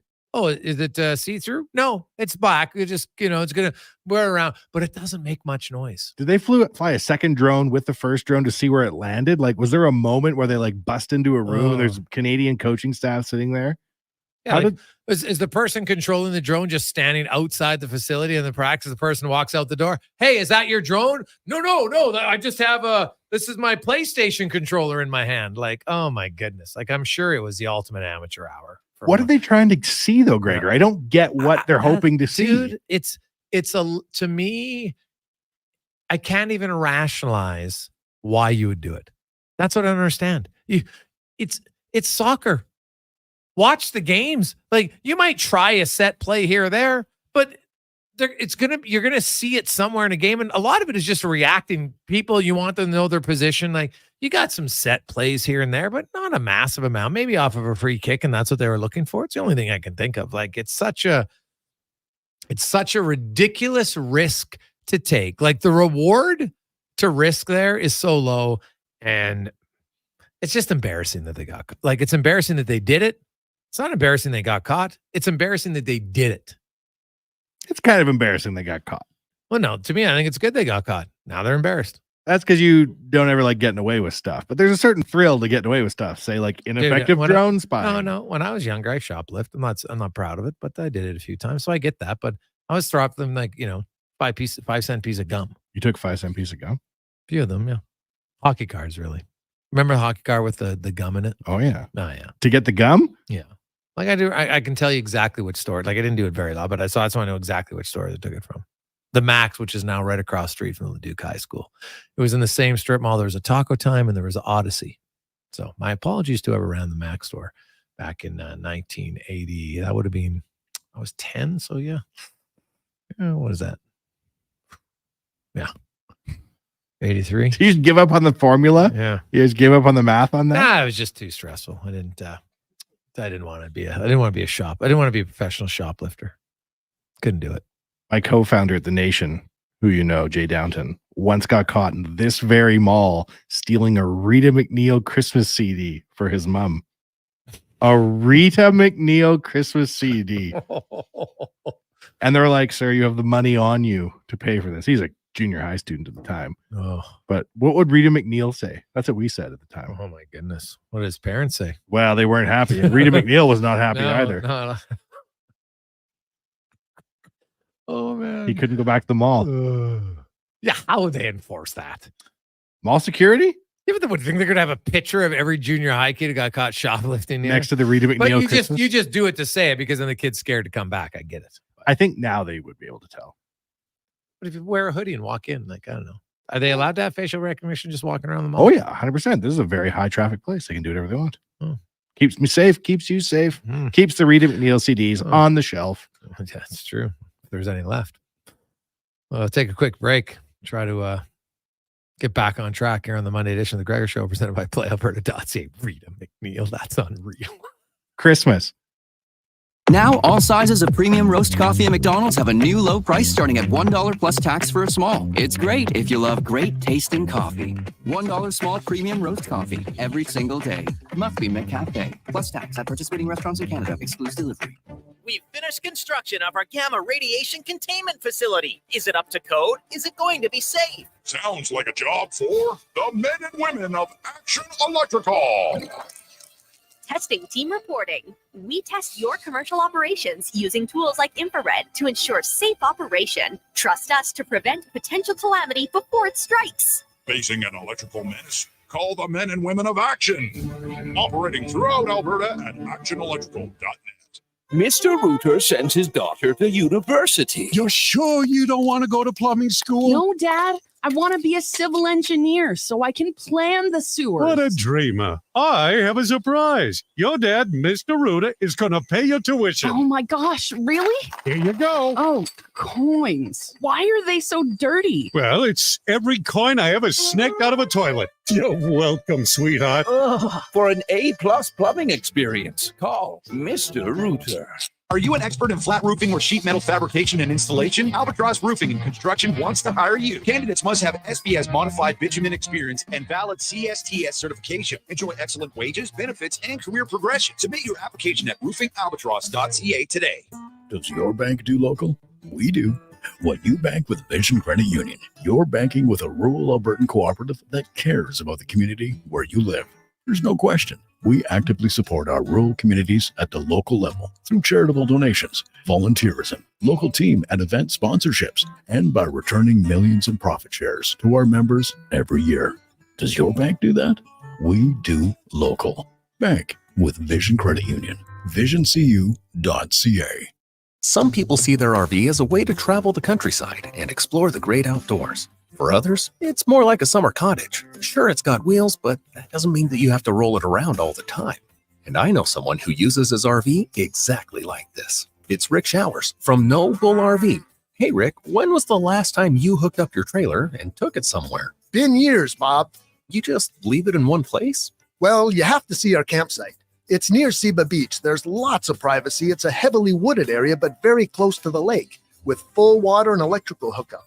So my wife, Deanna, and I enjoy cottage life with all its beauty and all the comforts of home.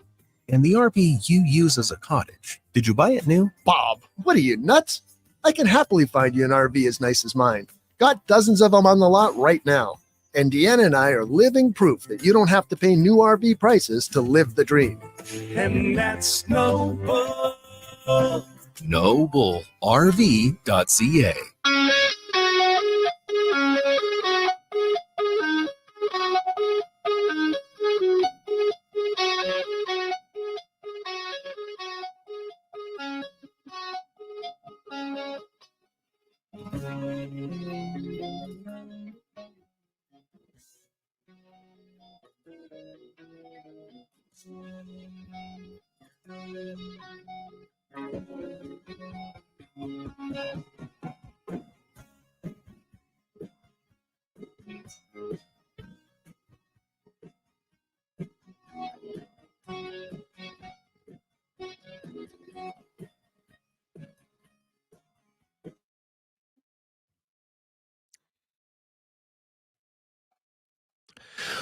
4:50 as we return on a Monday afternoon on Sports 1440, Oilers Nation, YouTube, and Facebook. How you doing? It is the Gregor Show, presented by PlayAlberta.ca. Also streaming at sports1440.ca. As I get a lot of text. Hey guys, was today the day the Oilers signed Hyman 3 years ago? I don't know if it was this late. I thought it was. I don't know. I thought it was like the 24th, 5th, maybe that year, but I don't know if it was 29th. It might have been. Either way, it's like 3 years ago this summer that they signed him, and it's turned out to be a pretty good signing. I remember there was lots of people in Toronto who claimed it was going to be one of the worst signings ever. That's obviously not it. So it was actually yesterday was the official 3-year anniversary, if you're an anniversary keeper. I read on X, formerly Twitter, Gregor, that it was the worst contract in the modern NHL. By Leaf fans. Editor in Leaf. That was the person. Yeah. Or people. Yeah, it wasn't, though. No. It was actually quite a good contract. Yeah. And those 3 years flew by. Yeah, it wasn't great. Few things to get to. Let's get to 5 questions now. Brought to you by The Brick, where saving you more is what they strive to do all the time. And if you're enjoying the Olympics, but you're not enjoying your couch or your love seat, it's worn out. Well, right now, up to $850 savings off sofas and sectionals at The Brick and thebrick.com. It's time for 5 questions on the Jason Gregor Show. All right, guys. Question number 1. Let's just assume Trey Ford is the Elks starting quarterback for the remainder of the season. How many games will they win?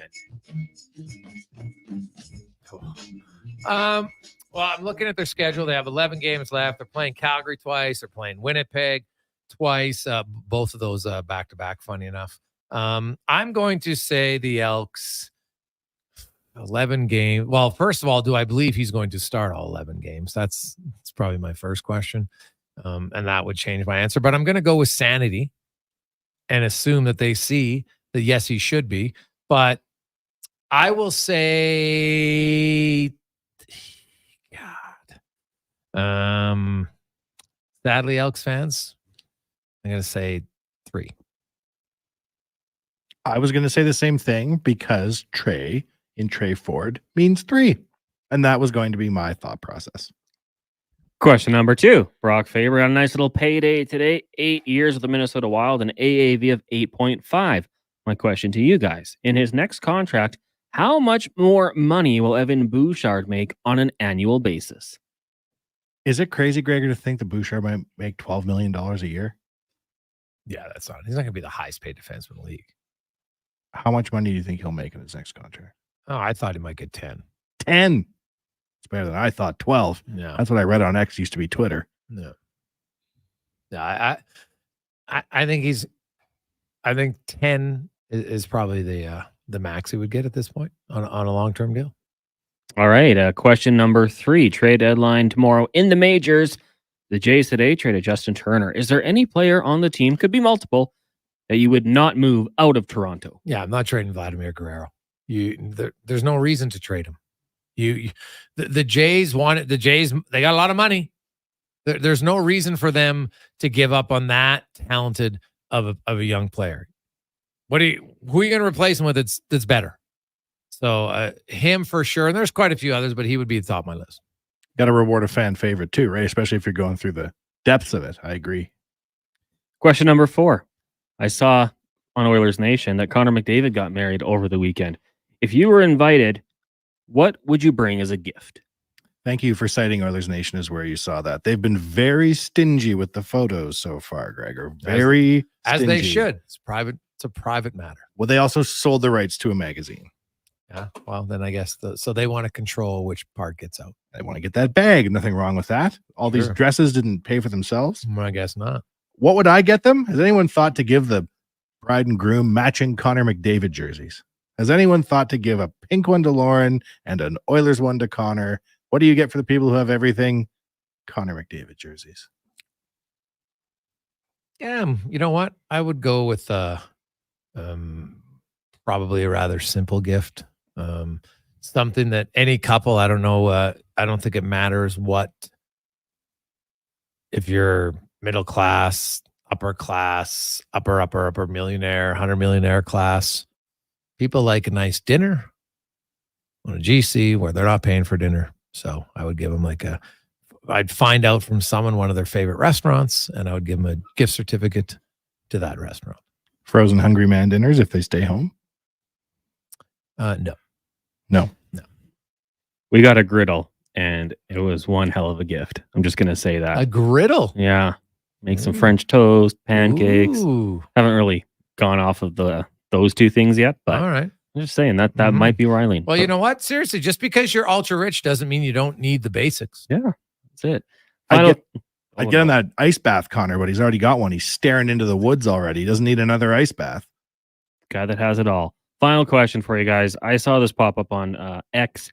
I stole it and tweeted it out there. If you were taken prisoner, which fictional character would you want to rescue you? James Bond for sure. Full resources of MI5 behind him. I'm safe. Jason Bourne. I thought you were going to say your own name there for a second. I'm real. I'm not fictional. Call for yourself to save yourself. Jason Bourne, man. I love the shows. And I know that, if I'm taken prisoner, he can break me out. And then as we're trying to escape, he can kick ass to everybody else in the meantime. So that's why I would go with Bourne. Cons? Bit of a tie. I'm thinking John Wick would be pretty cool. He's going to get the job done. I might get caught in the crossfire, so that might be a bit of a risk. Or Robert McCall from The Equalizer, Denzel Washington. We did watch that movie in the Movie Watch gimmick a couple of years ago. Yeah. It was awesome. So, yeah, Denzel, he was kicking butt. What about Jason Statham in every single Jason Statham movie, which is the same movie? He'd get you out. Yeah.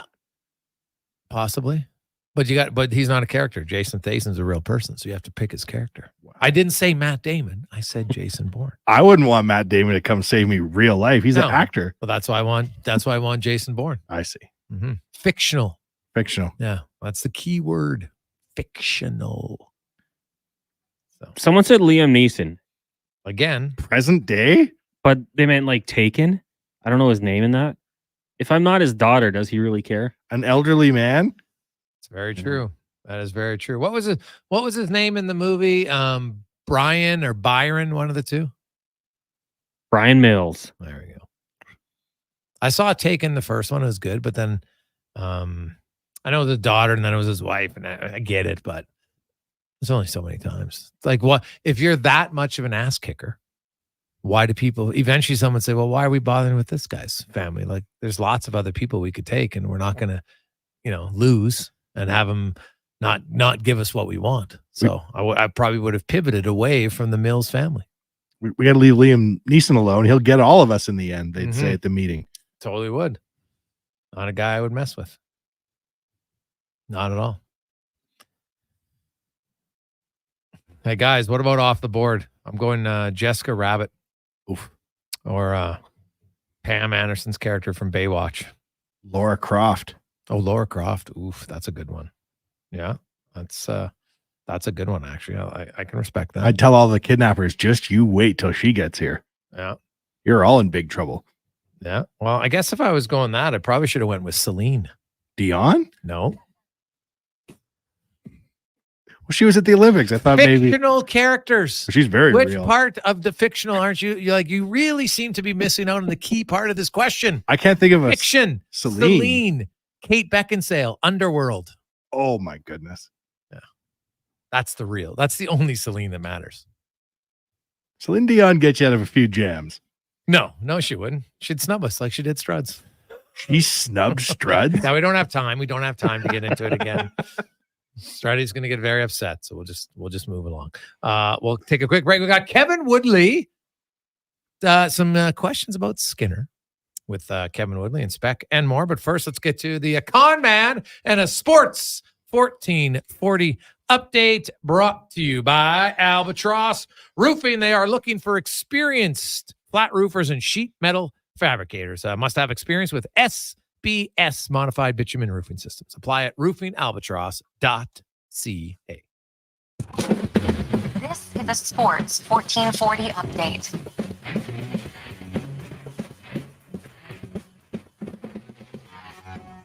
17-year-old Canadian Summer McIntosh claimed the first gold medal of her young career with a dominating performance in the 400-meter individual medley in Paris. Adding to the silver she picked up in the 400 freestyle, she's got a couple more events in the individual category with the 200-meter butterfly and the 200-meter individual medley. Earlier on today, 28-year-old Krista Deguchi won Canada's first ever Olympic gold medal in judo in the women's 75 kilo. We also had Nathan Zomber-Murray and Rylan Wines winning the bronze medal in the synchronized 10-meter platform. Canadian basketball on the women's side today, France victorious, winning 75-54. Canada's next action comes on Thursday, taking on Australia. Boxer Wyatt Sanford made his Olympic debut in a dominant win over Bulgaria's Radislav Rozanov in the men's 63.5 kilogram round. All 5 judges awarded the victory to Sanford, who was a unanimous winner of rounds 1 and 2, and the rugby sevens women's side, defeating France 19-14 en route to the semifinals. From the NHL, the Minnesota Wild signed second-year defenseman Brock Faber to an 8-year extension with an $8.5 million AAV that'll kick in on the 2025-26 season.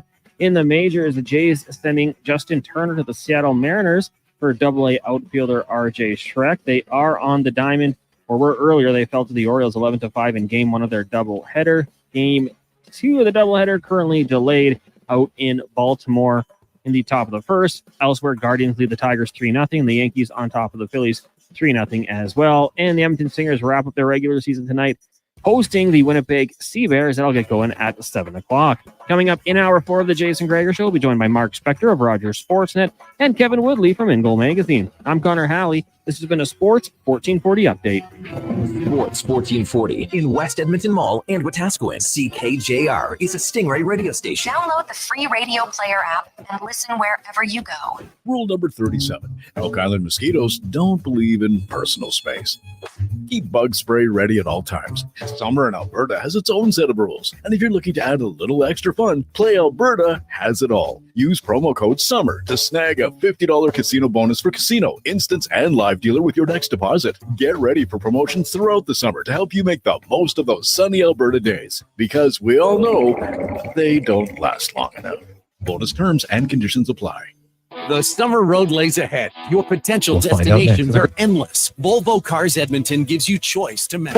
Right now, lease a 2024 Volvo XC90 from 0% for qualifying loyal customers. Or save $7 on all new 2024 XC60 recharge plug-in hybrid models. All demo vehicles come with a free 10-year, 1 million kilometer warranty. No matter what you decide this summer will become, your first choice is Volvo Cars Edmonton. VolvoCarsEdmonton.com, 1205 101 Street Southwest. The Junior Prospects Hockey League is entering its 3rd season of gameplay. The JPHL now offers academic and athletic opportunities in the 14U, 15, 17, and 18U age divisions. All JPHL games are broadcast live on Silent Ice TV with a showcase-style game schedule and high level of travel and accommodations for its team, staff, and players. To learn more about why the JPHL is the fastest-growing elite hockey academy stream in Western Canada, visit juniorprospectshockeyleague.com.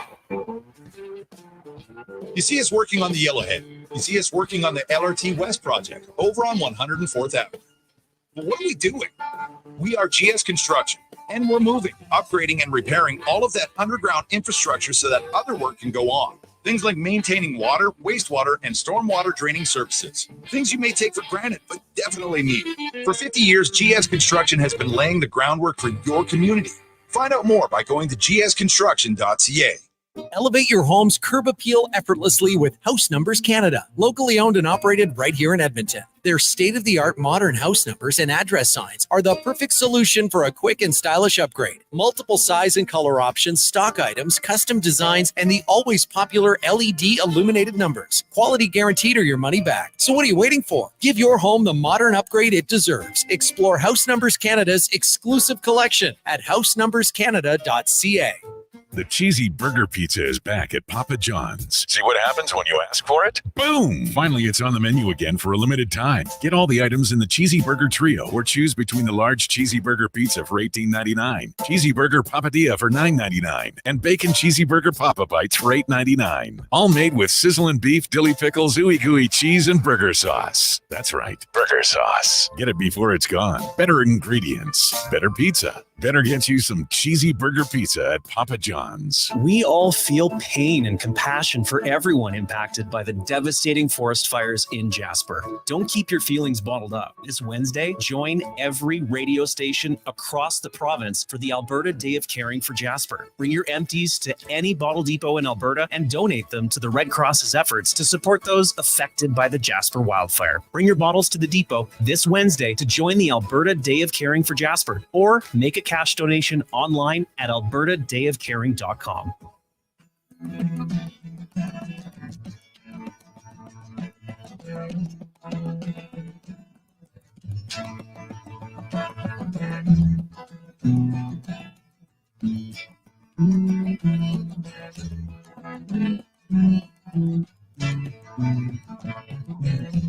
Leaves are falling all around. Time I was on my way. Thanks to you, I'm much obliged. Such a pleasant stay. But not.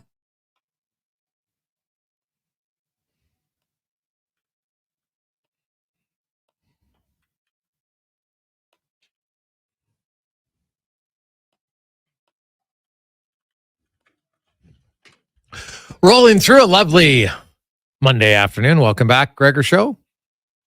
Presented by PlayAlberta.ca, Alberta's only regulated online gambling website where 100% of the revenue stays right here in the lovely province of Alberta.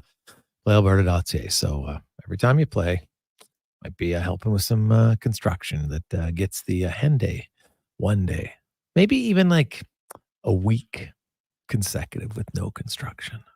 Dare to dream. Dare to dream. I think we actually did have a week earlier this. Maybe we get to a month at one point. That'd be quite nice. Gregor, Halley, Wanye Gretz with you. The Olympics, day 3 of the competition anyway, the official one with medals is complete. It was a very successful day for Canada. 2 golds, including our first ever gold medal for women when it comes to the 57 kilogram in judo. Krista Deguchi, who is training out of Lethbridge. And then young Summer McIntosh, who wins her second medal already of these Olympic Games in dominating fashion. I highly recommend. If you want to get home and you want to be excited, just watch the race. You're going to be like, oh my God, because we're a little too humble at times. That was an ass kicking at the Olympics. Woo! It was awesome to watch. It was great. So I would highly recommend checking that out. As we get to the Spec Report, brought to you by GS Construction. In your community all the time, underground construction. It isn't sexy, but it is very, very important. They're like the grinders who keep things going. The Yanmarks of construction. GS Construction. As Mark Spector joins us. Spec, we were joking about jumping off the 10-meter platform at Kinsman the other day. And, people were saying how difficult it was. Then you watch the synchronized divers, and Canada gets their first ever medal in men's synchronized diving from the 10-meter platform. And as I was watching that, and my son and I were watching, he's like, Dad, I don't even know if I could jump off that. Never mind dive and twist and turn. I'm like, yeah. It is so, you see some of these events and you're just like, there's so many people in the world that can't even do the most basic part of it, including myself. Yeah, it's don't ever make the mistake of looking at that and saying, how hard can that be? These guys they train years and years and hours and hours a day and weeks a year. I mean, forget it, pal. You go jump on the rings in gymnastics and see if you can hold yourself on there for more than about 30 seconds, just hanging. Forget flipping around and doing all the stuff they do. It is out of this world, the skills they have. And I have never for a second thought that I could come even close to it. No.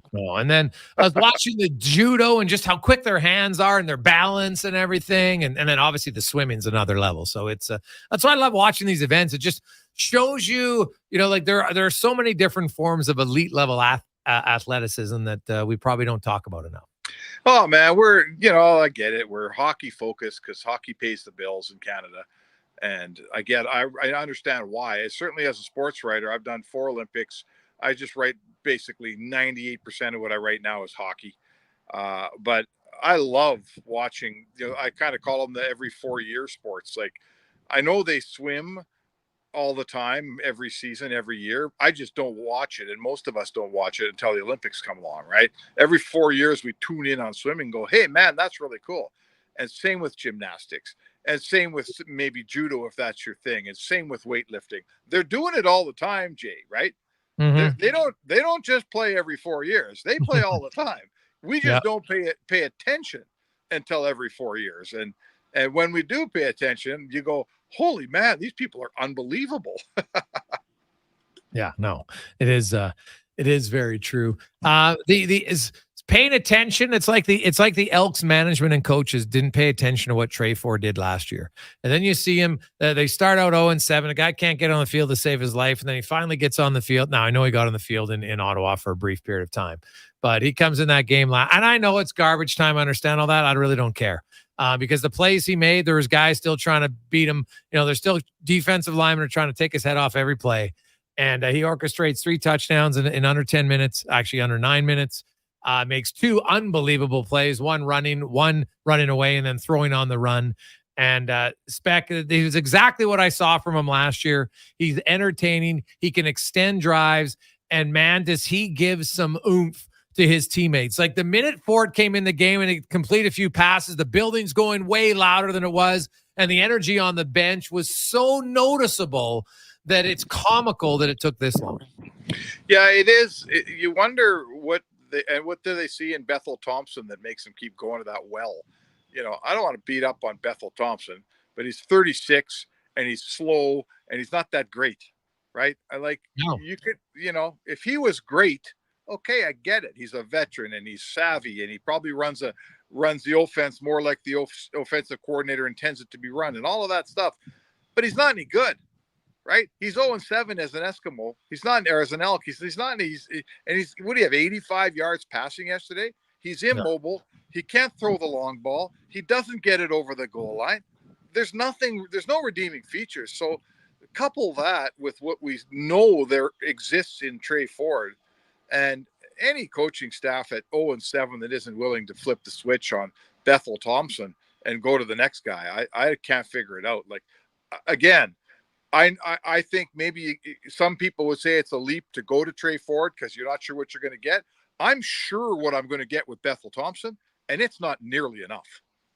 Oh, not remotely enough. And Trey Ford, all he's done is go in and make plays. We saw it last year. Like, what more why does Bethel Thompson or Cornelius Taylor or Taylor Cornelius get all of this time, all this time to do it? Trey Ford does it for 10 starts, and then they're like, no, it's not good enough. And then we're going to wait until the season's wasted again before we put you back in. Like, it's laughably inept. It is. And it's a bit of a microcosm of that organization, isn't it? I mean, they don't have enough good players, and the one they have, they don't want to use. So, you know what? I don't know what to tell you. I'm a little tired of beating up on them. I'll say in complete honesty and absolute exposure of what's going on here. If I wasn't working for this radio station and needed to watch the team so I could have somewhat of an educated opinion on what they're doing, I sure as hell wouldn't waste 3 hours on a beautiful Sunday afternoon watching that product, pal. I will tell you that right. I did watch it. I watched every snap, and I will next week too. But oh my God, if you're just a fan out there who has choices, I believe that the Riverhawks had 7,000 fans yesterday, which is probably about 2,000 less than the Elks had. No, I was at both games. It was with my son. It was a fun doubleheader. You know, both organizations do well as far as having the kids excited. They get on the field, you know, in baseball. They had the sprinklers. Now it was plus 26. They had the sprinklers on in the outfield, and the kids were loving it. It was like a homemade water slide at home, right? They had some slip and slides. They had The guys on motorized, it's not a unicycle. It's like the one big tire you stand up on. I don't even know what the proper term is. And these guys are wheeling around the outfield, pulling kids in wagons and tires. And it was fantastic. The Riverhawks did such a great job.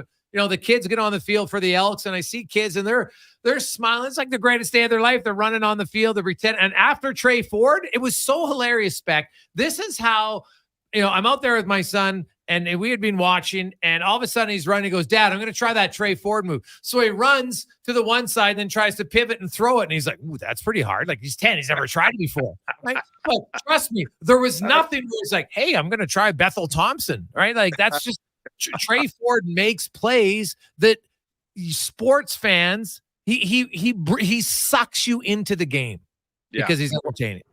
Well, I mean, I've said it before. There's an old adage in sports that says, as soon as a coach or general manager starts listening to the fans, he's going to become one of them.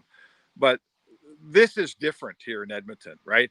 This team's been a train wreck. They've been in last place for 3 years running, right? They haven't won in a darn near a calendar year. They set the record for losses at home, all of that stuff. This is different. Their fan base, they're getting less than 10,000 people at a CFL football game in Edmonton, which is, if you would have told me that 10, 15 years ago, that's absolute heresy to say that. This team needs to listen to its fans and give its fans something to cheer about. If I'm running this team, if I'm the president of this team, I'm here to tell you, I stay out of things. At this point, if Trey Ford isn't starting that game with Saskatchewan, I'm getting a new head coach the next week. No, well, I'll know by tomorrow, the first practice of the week, when Trey Ford, he better be in the starters reps. Like, I can't even. There's no chance that they're that lacking in understanding of what just happened on the field. Right? Like, right? There's no way they can't be. Like Jarius Jackson, I have to think he's bright enough to understand that Trey Ford has earned the right to be the starter. Yeah, and the other guys lost the job. Right? Yeah, like, exactly. What are we rewarding here? That's okay, let's argue how good we think Trey Ford might be. We can have that conversation, man, but put a couple beers down. Let's talk it out. The conversation on how good Bethel Thompson is, it's over, right? He's not good. He gets nothing done. He's had 7 shots at it this year, and he hasn't won a game. He's not getting it done. Every quarterback in that position with that production gets replaced. What is the loyalty to this guy? I don't get it. So absolutely move on to the next guy. No question in anybody's mind. Yeah, totally fair. Spec, have you ever seen a team with going through a stretch like this before in your career? Well, I was thinking this morning, like we all covered the Oilers, and as bad as they were for a long time, I'm not sure we realized quite how bad they were. They weren't the worst team in the league. Like, I don't know how to say it. Were they this bad, guys? In the decade of darkness, were the Oilers this bad? They never. When you have that many games, at least you have the chance to win, right? So they would win 20 games a year, right? 20. Yeah. I think the fewest they won was 27, right? So it's still like the Elks. When you're only winning 4 of 18, right? That's less than 25%. I got to go back and look at the orders. I don't think they were winning that few of games on a percentage basis. So in theory, no, they weren't this bad. I mean, they got 4 first overall draft picks, but they only finished in last place in the league 3 of those times, correct? Taylor Hall, Nugent Hopkins. That's and it. Yakupov. No, Yakupov. Did they finish last for Yakupov? Oh, yeah, you might be right. Yeah. And then McDavid, they didn't quite finish last, but they won the draw, right? Yeah. They finished 3rd last, 28th that year. So my point is this. In their 10, let's call it 10 years, even though they were really, really bad for longer than 10 years. Let's call it 10 years. In the 10 years, they finished dead last in the league 3 times. The Elks are about to finish dead last in the league for the 3rd time in 3 years, right? That was only twice, Spec. I was right. They didn't. In Yakupov's year, they won the lottery. Columbus was last. Okay, so no, I guess you could we can slice this up however we want, but being 0-7 here, not having won a game in 320 days or whatever it is, this is a new level of futility that I'm not sure I've ever seen in this city, frankly, from any of the teams that matter. No, it's well, and the other thing, Spec, I was racking my brain thinking any team in any sport where you suck and you're like, oh, let's continue to play the veteran 36-year-old in the final year of his deal over the young player. That's the other thing. Like, it just goes against everything when you're trying to rebuild your team. Hey, we know we're not that good. Let's get the young guy in there. He'll take some lumps, but he's going to learn. And we had Warren Moon. Warren Moon would know a thing or two about quarterbacking. You think? And he goes, have a system that works to the strength of the quarterback. He goes, when I came in, they let me throw on the run because I was good at that. I wasn't great as a pocket passer. But now when people think Warren Moon, they think, oh, one of the best passes around. But not to start, he wasn't. He could pass on the run. Right. His words, not in the pocket. But he learned that by playing, talking to Wilkie, watching Wilkie, all those things. So that's what they need to do with Trey Ford. And they better start doing it tomorrow, day one in practice. Man, nobody rolled out of the pocket and unleashed a bullet on the run like Warren Moon, man. Like, that was like football porn watching him roll out like that. He was so good on the run. Left or right, buddy. Left or right. He'd hit Tommy Scott with a bullet that was about a yard off the turf that only number 22 could catch. Oh my God, he was a good quarterback. Unbelievable. He was such a good athlete, cannon of an arm, and so good. And like you said, guess what? Coming out of college, he wasn't a great pocket passer. Had to learn how to get better at it. So why not Trey Ford has something you can't teach. He has athleticism coming out the wazoo. Like, this guy can shake and bake and run around, and guys can't catch him. He's that fast. So he's got that element. So now hey, we want to use that element. It extends drives. It saves O-linemen from getting decimated in the press and in media rooms sometimes, in the video room, because all of a sudden they're showing highlights of him scrambling. They're not showing the highlights of their O-lineman getting beat for the 6th time in a row. So it actually can help your team a little bit. And so I don't know. It's mind-boggling that we even have to talk about it, because it should be so obvious to them. And I have to think that Jarius Jackson is not that clueless to not start him in practice tomorrow. Fair. And we all know Jarius Jackson was a very successful CFL quarterback in his day. He knows the position very well. But I would say that, so this is it for Bethel Thompson. This is the end of his deal after this year. Yes. Okay. So trade him at the deadline. Well, trade him if you want. I don't know if they do that stuff in the CFL, but whatever. I was going to say this. He's a smart guy. He's played a lot of games. He's won a couple Grey Cups. He knows the position. Give the ball to Trey Ford and let this guy coach him up too. Like, I can see that getting the most out of Bethel Thompson might be with a clipboard in his hand than putting him on the field. So let him do to Trey Ford what Tom Wilkinson did to Warren Moon. He's got to be willing to do it, Spec. I watched on the sidelines yesterday when Trey Ford went in. I didn't see Bethel Thompson talk to him. Now, maybe it's in the game and your emotions are hot and you got pulled. So I'll give him that, but I'll be watching that very closely, because if he's not doing it, then get rid of him, because then he's a negative influence on your team. I think that, listen, I don't know the guy, so I'm not going to speak for him, but I think that if you went into the week knowing that he was the second stringer and he might play if Trey Ford got pulled, but his job was to support the starter. Everyone tells you he's a pretty good guy. I can't see why he wouldn't accept that role. Sure. Not like he hasn't had his chance to hold the job. No, it's a fair point. Spec, have a great day. Enjoy the Olympics. We'll chat with you tomorrow. All right, boys. There you go. It's a Spec Report brought to you by GS Construction. When we come back, Kevin Woodley and our weekly goaltending chat. I'm always excited about this. Coming up next on the Gregor Show, presented by PlayAlberta.ca. And also, if you've got any questions for Kevin, 833-401-1440 in our E-Well inbox. Gather around the radio, kiddies, for the best time of day. It's Oodle Noodle time. Listen in this week as your noodle hero battles the barbarous Bobby Burger. Now sing along. You know the word. Oodle Noodle time. Oodle Noodle time. You know what time it is now. Get up and give me your best Oodle Noodle dance.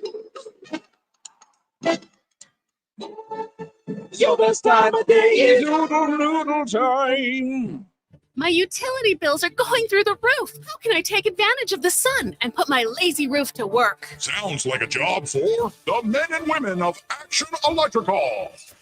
Energy team reporting. When you're ready to make your home or business more efficient, Action Electrical has the power to install solar panel systems and EV chargers. Facing an electrical menace? Call on the men and women of Action. Operating throughout Alberta with supercharged skills and strong family values. ActionElectrical.net. Hey Leduc, it's me, Grant Fedork from Leading Edge Physiotherapy. What you might not know is that I started practicing physio here in Leduc more than 23 years ago. In those years since, I haven't forgotten the kind and welcoming people that trusted me then. It feels great to be back, but I know we have to live up to our promise, and that's to live up to our name. This means bringing a leading edge focus on our environments, technology, communities, and the people who will care for you, like Graham Raymond and Amanda McIsaac, two locals who want to make a difference in your life. We're now open in Leduc. Learn more about us at leadingedgephysio.com. It's the Bricks 53rd birthday bash, and you're invited to join us. We're kicking off the celebration with fabulous 5-day deals. From Thursday to Monday, take up to $920 off sofas and sectionals. And all week long, check out amazing deals in every department, like up to 25% off dining and bedroom furniture, and buy more, save more, up to $300 off select major appliances. Some exclusions apply. See in store for details. The Brick, saving you more.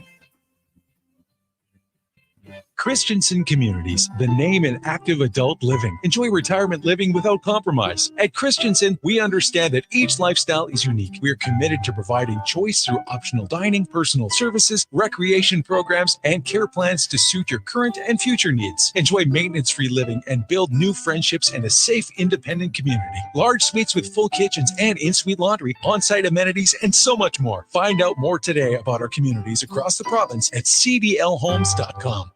Hey, Elks fans! Jackpot! Touchdown! Get on the Elks party bus for every home game at On the Rocks for only $35. Included is a game ticket, round-trip transportation, and a prepaid Coors Light. Reserve your spot now at ontherocks.com.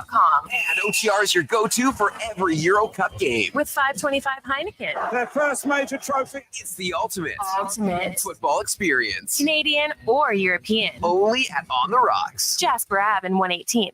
Hi, I'm Shelly from Total Interiors, formerly Shelly's Window Coverings and Toma Fine Floors. To celebrate the announcement of our new name, we are having a large sale for the month of July.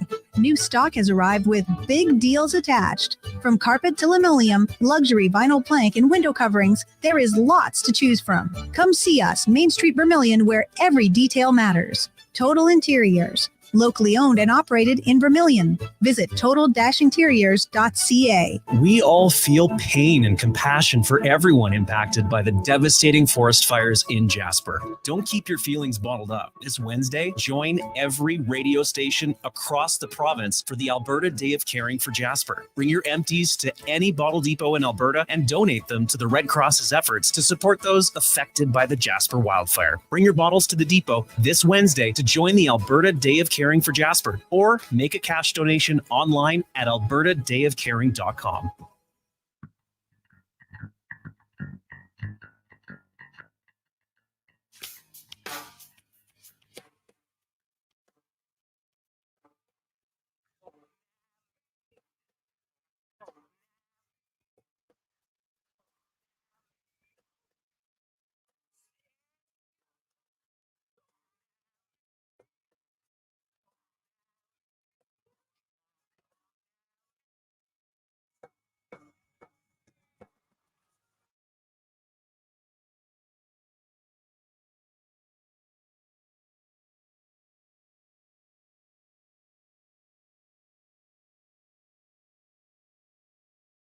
Welcome back.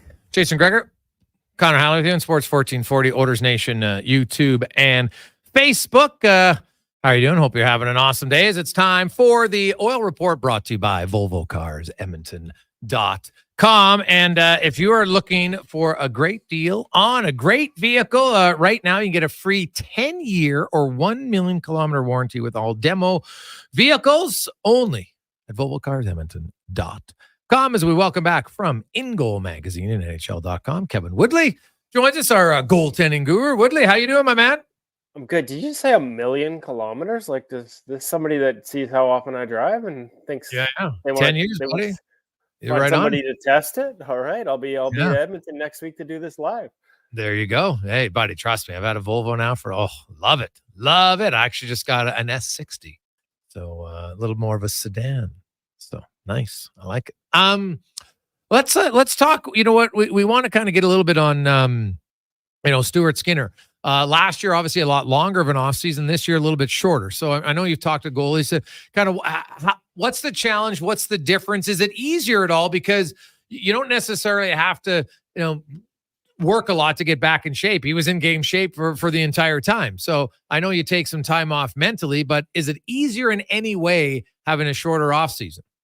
Well, I don't know about easier. It's different for sure. And this is actually perfect timing. Last week, we talked a lot about, next steps for Stuart and how I saw it as more of just a continued progression on the work he put in this year and sort of building off of that. And as I mentioned last week, I was in Kelowna at the time and actually after our conversation, had a conversation with his off-ice trainer, Adam Francilia, as well as another goalie who works out with him and is working out there, Clay Stevenson, who has gone through basically the same thing with the Hershey Bears, winning a Calder Cup championship this year and how it's affected his offseason. Now, obviously, Clay wasn't the starting goaltender. That was Hunter Shepard.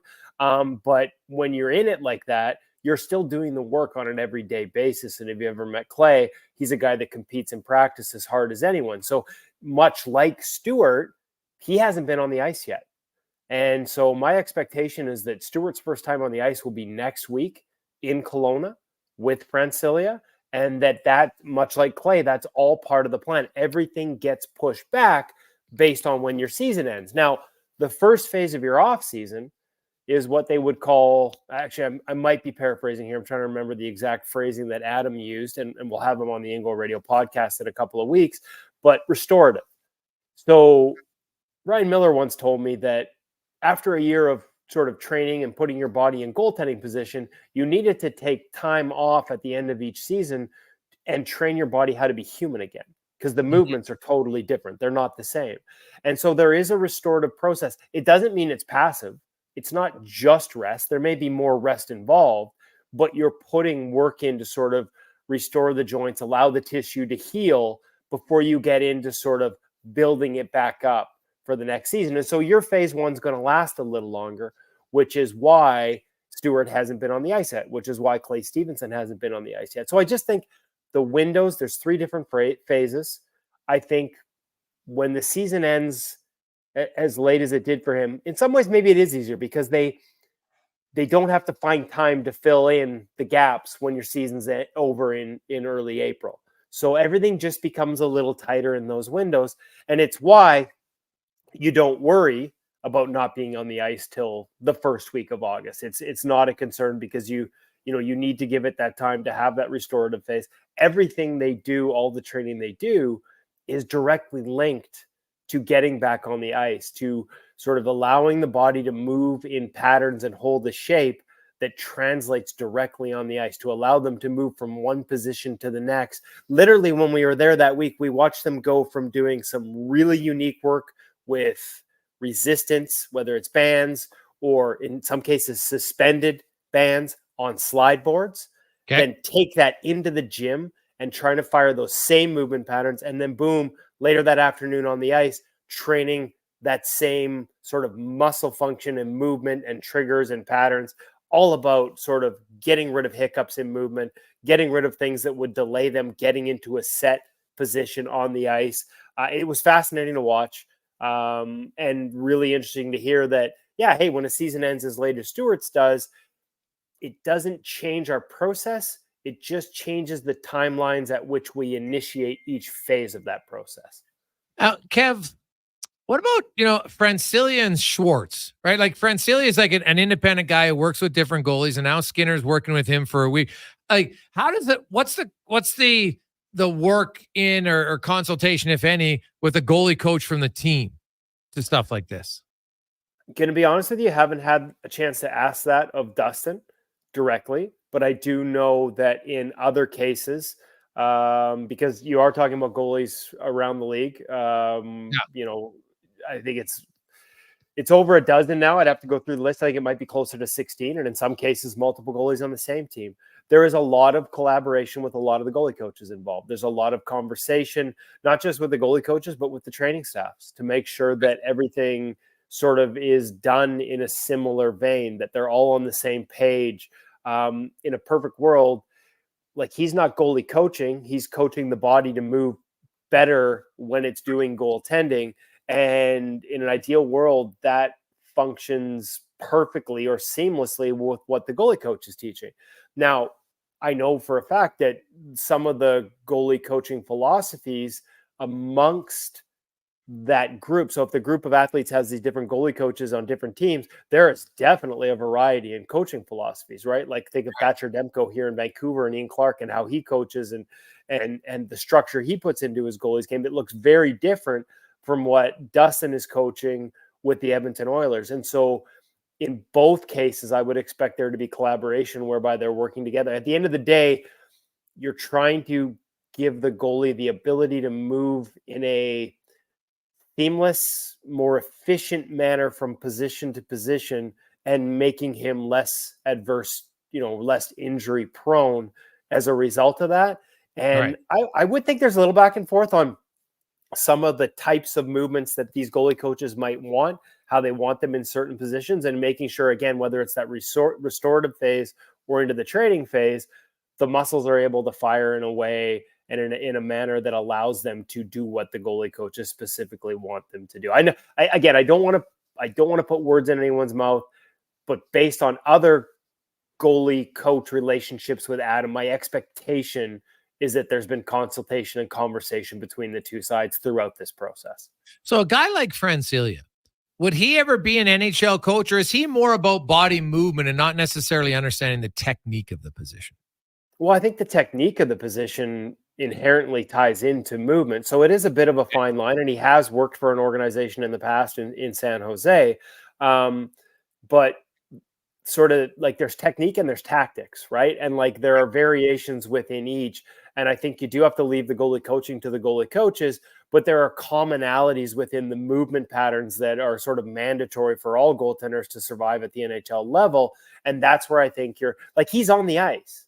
He's on the ice with the goalies, and they've got either some type of restrictions in their movement at times in terms of having bands on them. At other times, they're just moving freely in the crease. And the drills look very much like what a goalie coach would run. But having been on the ice with them last week when they went through one of those, the focus wasn't, hey, you got to get to the top of the crease in this situation, scan your ice, do this. The focus was, hey, when we push off of this post, we need to have our body in this position, which allows this muscle group to fire in this manner. And then when we arrive at the top of the crease, and the shooters were guys like Justin Schultz, unloading on these guys. So it's a high level drill taking place on the ice, but the focus isn't save execution or what our depth should be. The focus is on making sure the body moves to whatever position that goalie chooses to be their optimal depth in an efficient, controlled, and powerful manner. Kevin Woodley from In Goal Magazine and NHL.com joins us. So, you talked about how Skinner's there. Usually with Francilia, what is it, like a week there's at a time? Do you do multiple weeks at different times? How does it work? Well, so in the past, there used to be a 1 week camp. Now it's guys coming in and out, some a week at a time. It seems more common. The guys that are traveling in are a couple of weeks at a time. Okay. I believe that'll be the case with Stuart, in the next couple of weeks. I don't want to put specific timelines on it, but that's what I expect, how long I expect him to likely be there. I think probably if their season ended earlier, he would have been there already, maybe a couple trips. Some guys come in 2 or 3 times. Depends on the individual schedule. But when they're not there, they're still doing all the same workouts and quite often supervised by sharing video to make sure that, because it really is a matter of practice, not making perfect, but perfect practice. So if you're not initiating these movements with the proper sort of muscle patterns and the proper muscles firing or holding, what he deems to be an ideal shape in that movement, then you're kind of just training bad habits, right? And so in a lot of cases, some of these goalies that are working with them for the first time, and there have been a handful of new additions this summer, you have to sort of retrain the neurology, get rid of the old habits, and that takes a lot of reps, and that takes a lot of monitored reps to make sure they're being done correctly. So even when they're not here, there is training that goes on, and there is a supervision level to that training, despite having so many clients.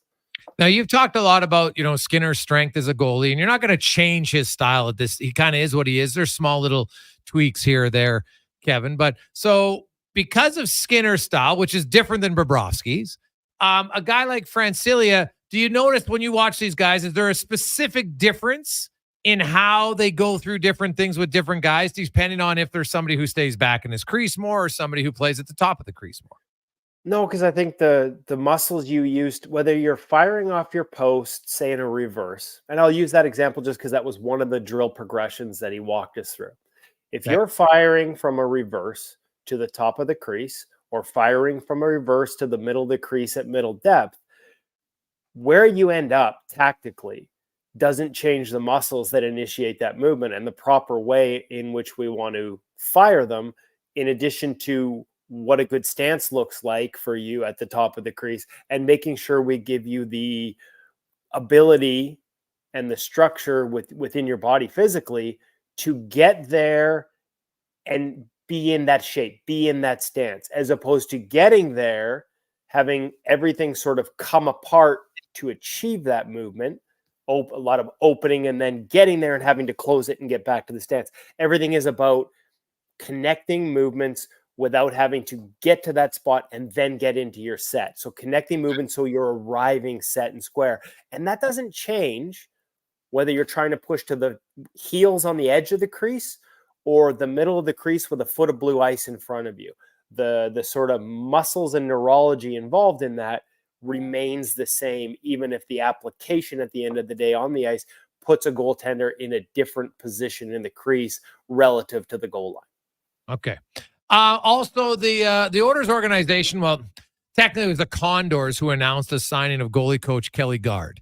Now, Sylvain Rodrigue was there before. He's no longer there, so essentially he replaces him. But is there a different dynamic here with Gard being announced by the Condors and not the Oilers?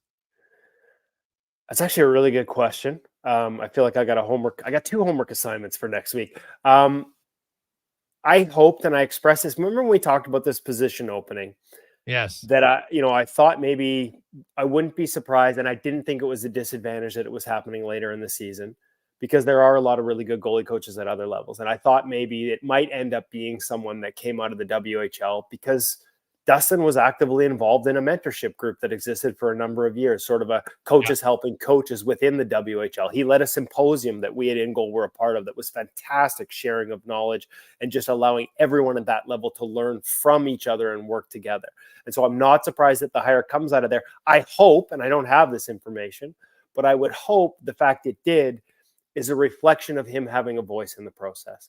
And I would hope, despite the fact the hiring is announced by the Condors, and it probably is a Condor hiring, maybe at some level, I don't know at what level that decision-making went, but I would hope the fact that the candidate chosen came out of there as a reflection of Dustin having a voice in it. Because I do believe that the best organizations are starting to build departments where there is some continuity from top to bottom. When we talked a couple of weeks ago about how the bottom is now including other people that are working with goalies as far down as the ECHL, and building out deeper departments.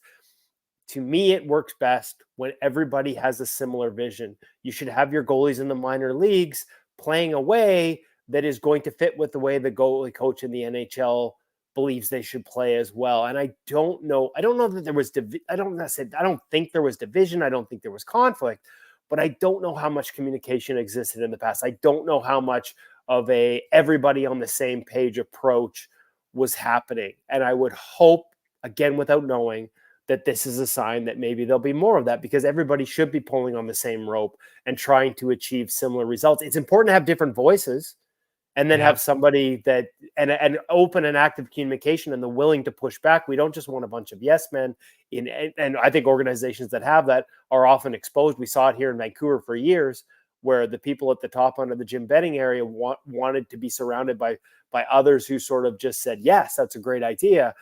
You want dialogue to be open and there to be pushback, especially in a position that's constantly evolving and changing. But having that communication and that dialogue being open on both sides, I just think there's value in that, it's really important that everybody's sort of working together. And I hope this is an indication that's part of the process in Edmonton moving forward. Kev, great stuff, man. We appreciate it. We will chat with you next Monday. Have an awesome day. Thanks, Jason. There you go. That's Kevin Woodley from Ingo Magazine and NHL.com. Quick break. We'll come back, wrap things up with Wanye's World and the Gregor Show, presented by PlayAlberta.ca. Silent Ice Sports and Entertainment is an innovative market leader across Western Canada with sports and entertainment properties including the Spruce Grove Saints, the Junior Prospects Hockey League, Silent Rides Charter Company, the Hockey Super League, and the newly launched Female Super League. Silent Ice also owns the Western Hockey League Seattle Thunderbirds and operates the Morinville AAA Arena. The Silent Ice Center, a new state-of-the-art entertainment facility, is open in Nisku, which features 2 sheets of ice, including a 1,600-seat arena and a restaurant with a viewing area. You've got a go-to coffee spot, a trusted barber, even a lucky game day jersey. But when it's about looking your absolute best, there's only one name you need. Mr. Dirk. Family run since 1939. We're experts in crafting impeccable tailor-made suits and offering a wide variety of everyday styles. Pair that with personalized one-on-one fittings and the convenience of on-site tailoring. Mr. Dirk elevates your style game. Visit our Edmonton store or explore MrDirk.com. Score big on style with Mr. Dirk. The cheesy burger pizza is back at Papa John's. See what happens when you ask for it? Boom! Finally, it's on the menu again for a limited time. Get all the items in the cheesy burger trio or choose between the large cheesy burger pizza for $18.99, cheesy burger papadilla for $9.99, and bacon cheesy burger papa bites for $8.99. All made with sizzling beef, dilly pickles, ooey gooey cheese, and burger sauce. That's right, burger sauce. Get it before it's gone. Better ingredients, better pizza. Better get you some cheesy burger pizza at Papa John's. It's the Bricks' 53rd birthday bash, and you're invited to join us. We're kicking off the celebration with fabulous 5-day deals from Thursday to Monday. Take up to $920 off sofas and sectionals. And all week long, check out amazing deals in every department, like up to 25% off dining and bedroom furniture. Buy more, save more. Up to $300 off select major appliances. Some exclusions apply. See in-store for details. The Brick, saving you more. Rule number 62. Never miss a free pancake breakfast. It's unheard of and frankly a little upsetting. Summer in Alberta has its own set of rules. And if you're looking to add a little extra fun, Play Alberta has it all. Use promo code SUMMER to snag a $50 casino bonus for casino, instants, and live dealer with your next deposit. Get ready for promotions throughout the summer to help you make the most of those sunny Alberta days. Because we all know they don't last long enough. Bonus terms and conditions apply. Eric Bukowski here, head of the family at Furnace Fab. We are expecting another hot summer. So what are you waiting for to install air conditioning? A few sleepless nights? Your family complaining? Or the hot spell when we have a 3-week wait? The time to get AC is now. Our expert installers are typically done in a few hours, and your family is comfortable all summer long. Daikin is offering a $1,775 rebate on a complete fit air conditioning system. Visit furnacefamily.com. Jingle time. Done right, day or night. Legacy Heating and Cooling is your supplier of maximum comfort, bringing you the cool AC you need. You just have to Call Legacy. Call Legacy. for comfort at night when the hot air suffocates you. Call Legacy.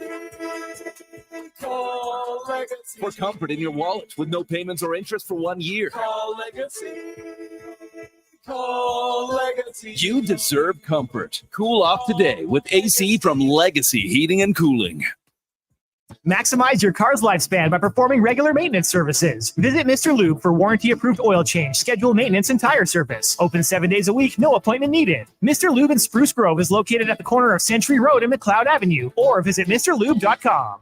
Hi, I'm Shelly from Total Interiors, formerly Shelly's Window Coverings and Toma Fine Floors. To celebrate the announcement of our new name, we are having a large sale for the month of July.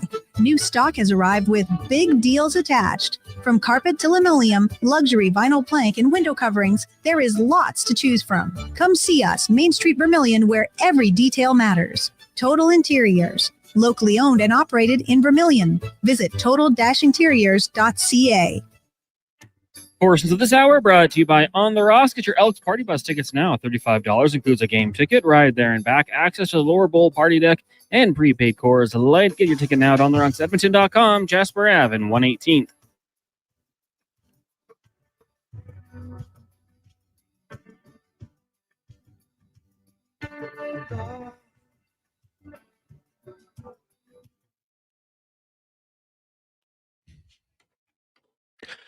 We continue on. Jason Gregor, Connor Halley with you on Sports 1440 as we get into Wanye's World, brought to you by Action Electrical, where you are always looking for more savings in your household if you can. Well, hey, commercial or your home, residential solar, well, you can get great deals. Action Electrical will help you get it installed, and also how to get all the best grants and everything to save you the most money now and long term with solar. ActionElectrical.net. Wanye. Gregor, you're a businessman in addition to being a radio on-air personality, and I wonder what you think about the Edmonton Elks as they head into their new era of ownership. Heretofore, they've been owned by the city, as I recall. Well, not necessarily by the city. It's like a non-profit kind of like committee. Yeah. And now we're talking about a single owner. Yeah, it's like community owner. Yeah. Right. Mm-hmm. If you're buying the Elks, you're not obviously looking at anything on field in the short term is your concern. You have to build a longer plan. What would you suggest to the new owner of the Elks coming in and taking over to not only write things on the field, which is hard if you're not in the game, but also write things with the community and write things in the stands and write things with the energy level? Yeah, I would guess this has been a process now that's been ongoing for almost a year, right? You've talked to numerous people involved. There is numerous groups that were interested. There's some interested that they were kind of the Les Jacksons of business. I guess they weren't really serious, but there's been some local ones. And a local owner would know. I think they would have a pulse on what works and what doesn't. I would assume he'd formulate a plan. So he comes in when he has his ownership group. Boom, he would have his management plan, like whether he's going to have a president, what's it going to be? That's got to be all a CEO. That should be determined when they announce that. They would announce that at the same time. That would be step number one, because it's showing you that you know what you're doing. Now, some would say, no, have multiple conferences. And I'm like, no, get that out of the books. Then you can go into the other things, because people want to follow good leadership. If there's good leadership, I think they'll follow. I think there's lots of Edmontonians, when they find out the owner, it's an individual owner, it's a local guy. I think there'll be a lot of people say, you know what, I'll give him a chance. There's a lot of upside. Look at what a great job the Riverhawks have done. 100%, right? It's the same baseball stadium where no one went to watch the team that was there prior, but now everybody's watching them. So, you know what? You can always steal good ideas in business. There's nothing that's like flattering to other people. So that's what I would be looking at for sure. Should have asked that question earlier, because we got lots more. We'll get into that next time. Let's get to the comment and Sports 1440 update, brought to you by Ewell, your partner in power since 1976, providing the City of Champions and all of Alberta with great electrical gear. EWEL.ca. This is a Sports 1440 update. 17-year-old Canadian Summer McIntosh claimed her first gold medal with a dominating victory in the 400-meter individual medley. You also had 28-year-old Canadian Krista Noguchi winning Canada's first ever Olympic medal in judo in the women's 57 kilo. Nathan Zombor Murray and Rylan Wines won the bronze medal in synchronized 10-meter. On the hard court, women's basketball, Canada fell to France 75-54. Though in rugby sevens, they defeated France 19-14 en route to the semifinals.